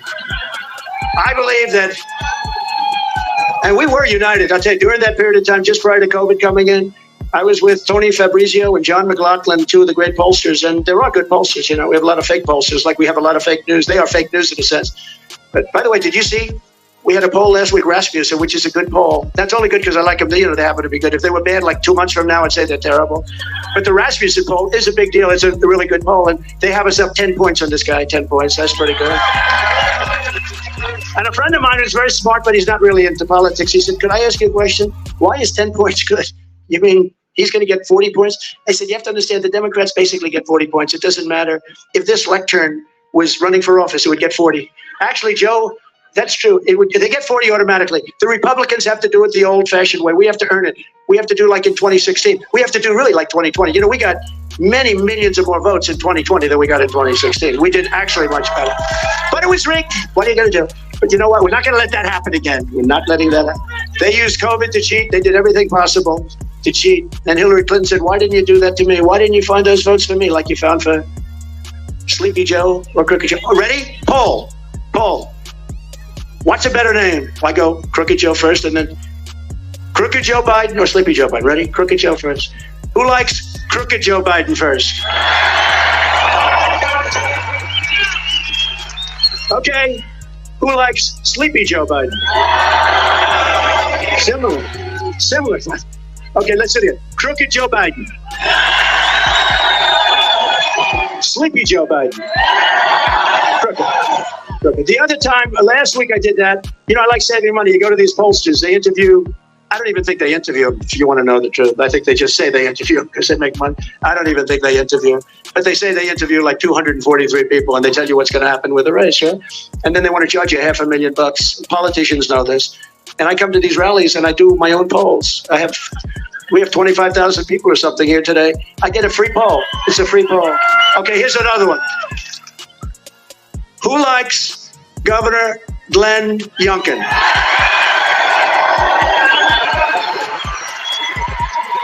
That's the end of that. I don't know who to put against him because there's nobody going to win. Anyway, well, you're right. But we were a truly united country, and I believe that we can be a very great country again. It's going to be stronger. It's going to be more glorious. It's going to be better than ever. We're going to make our country better than ever. Our mission must start with restoring safety to America. One of the most disturbing lies out of Crooked Joe's mouth in our debate last night was when he denied anything having to do with the border. Anything having to do with the border. He said the border is such a lovely place, letting massive numbers of terrorists pour into our country. Just 2 days ago, news reports revealed that while Biden was taking his 10-day rest and study period, it was a rest and study. Where is he going to be? I love Camp David, by the way. I'm not a rustic person. I don't love rustic look, but I loved it. You had to see this place. I started to love it. Very seductive. You go up these log cabins. They're so beautiful, the best. And I'd see FDR, pictures of FDR and pictures of the great presidents. And it was so historic and so incredible. But I'm not sure he has any idea what the history is. He just likes a log cabin. He wants to lock himself in. He wants a place to sleep, okay? Just leave me alone. Leave me alone. I want to sleep. I'm studying for the debate. I want to sleep and study. That's all I'm going to do for 10 days while the world is going to hell. But he had a study period at Camp David. While more than 50 terrorists, 55 to be exact, were running into the United States after Biden allowed them to cross our wide open southern border. Crooked Joe has no idea where they are, what kind of slaughter they intend to commit, but you will bet anything. ISIS terrorists, 55 of them last week. ISIS terrorists, the worst in the world. By the way, I defeated ISIS, you know that. With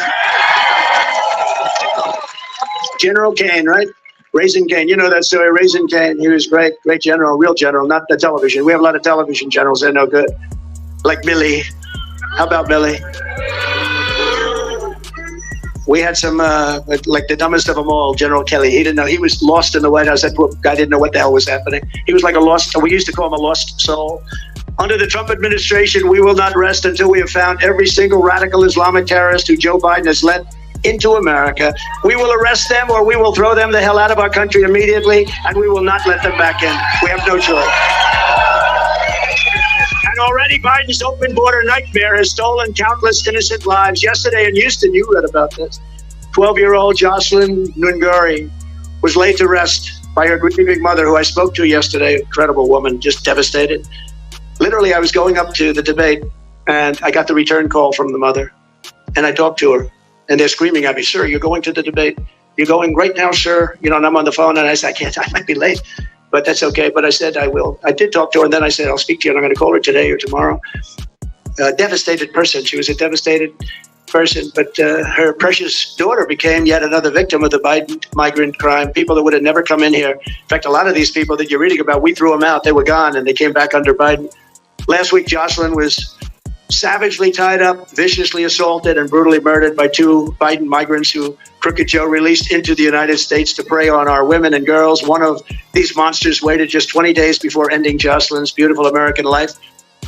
Crooked Joe proved last night he has no regret, no remorse, had no idea who she was, no empathy and no compassion for all the innocent victims whose lives have been just absolutely destroyed. And you look at so many of the other young people that you're hearing about, so many of them are young, 13, 12, raped and killed, 13 years old, 12 years old, raped and killed. And remember this, I say this a lot, this is just starting because they're just getting comfortable in the country.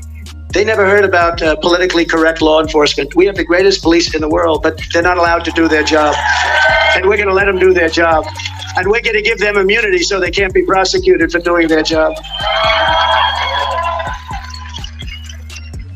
Joe Biden inherited a great border because I fixed it. Remember, I fixed it in 2016. I got elected because of the border. But that border was nothing compared to what we have. Nothing. Absolutely nothing. But I fixed it. It was a big deal. And I would say it was probably one or two in terms of my points that I had a lot of things. But the border was a big deal. It was a bad border. I fixed it so much so that I couldn't even speak about it during the 2020 race because nobody cared about it anymore because it was fixed. So he inherited a perfect border and he proceeded to destroy it almost immediately. He destroyed it at a level that nobody can even believe, but many times worse than it was in 2016. I have a chart. I don't know if these guys don't know about this, but I have a chart that if they could find it, put it up, because there's one little stat on this chart. Oh, wow. These guys have become good. It used to take a day to get that chart. They'd say, "Sir, we'll have it up tomorrow." I said, "Tomorrow's not going to help me, Glenn." So you see the arrow, Glenn, on the bottom. See the arrow, the big red arrow on the bottom. That's the lowest level of illegal immigration ever in recorded history right there. That's the week that I left office. And look what happened after that. Look at the numbers on the right. Look at what happened after that. So that was the lowest level, and then it started marching upward. But what you don't see are the drugs. We're at the lowest level in 32 years. The human trafficking, mostly in women. They traffic in women. And that's now back at a level that we've never even seen or imagined before. But I love that chart. That chart is just a small chart in with other numbers like poll numbers and things that are so impressive, even fundraising. We raised more money after this crooked trial than we've ever raised. I think than any candidate. I think we raised over $400 million. Can you believe it? I would say if we did 10 million, it would be a lot. During this, but 10 million is a lot of money. They raised over $400 million during this very short period of time, a little period of time. If we would have done like 8 or 9 or 10, it would have been great. But they did numbers that because everyone knows they're a bunch of crooked people. These are crooked people using justice to try and win an election. But I'm proud of that chart. It was in with other things that are very important. But there's something about the importance of this that I really thought we could show it. And sometimes we'll take it out, show it to some of these big crowds. When I return to the White House, we will stop the plunder, rape, slaughter, and destruction of American suburbs, cities, and towns. And for the suburban women, who I actually think vote for me, I think that's, they say...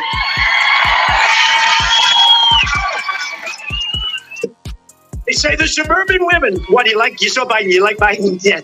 The suburban women, you know why they like me? Because I'm going to keep them safe. I'm going to keep them safe. We're going to keep them safe. And I think it's fake. I think we do great with suburban women, but I always read, she's trying to get the suburban women. No, I think they like me because I'm going to keep them safe. Militarily and also from the standpoint of borders and everything else, we will shut down deadly sanctuary cities. I will shift massive portions of federal law enforcement to immigration enforcement. And on day one, we will begin the largest domestic deportation operation in the history of our country. And we have no choice. Have no choice. And as we discussed last night with Crooked Joe, the Biden border invasion has also been a disaster. And I say it, and I'll say it again. For the African-American, Hispanic-American communities more than anybody else, virtually all of the net jobs created have gone to Biden migrants. Who would think that? I heard that a week ago. I said, you got to give me that stat. Almost every job, did you know that? It's hard to believe, actually. Almost every new job has gone to illegal immigrants. Joe Biden wants to be the president for illegal aliens, and I want to be the president for Americans of every background, every walk of life, every race, religion, color, and creed. And remember, Joe Biden used the term super predators. He used it for 10 years. He used it more than anybody else. That's not a man that likes black people. I will tell you, that's not a man. Super predator. Ask him about it. I brought it up last night. He went, oh. Super predator, ask him. And honestly, only black people know what that term represents. 1990s, Joe Biden, super predator for 10 years. Every day, more African Americans and Hispanic Americans are joining our movement, and that's one of the major reasons that we're going to win the Commonwealth of Virginia this fall. In our case to Virginia is very simple. We will seal the border. We will make the American dream affordable again, but we will bring back the American. All right, y'all. My punk ass is getting sleepy. This nigga actually, they let him cook. I don't know if he spoke the whole hour and 36 minutes, but Joe Biden's thing was an hour and 36 minutes, and he spoke 23. He had Fat Joe and them rapping and some whole other stuff. Trump is in 46 minutes in cooking. But yeah, I'm going to bed, y'all. To the next episode. We out.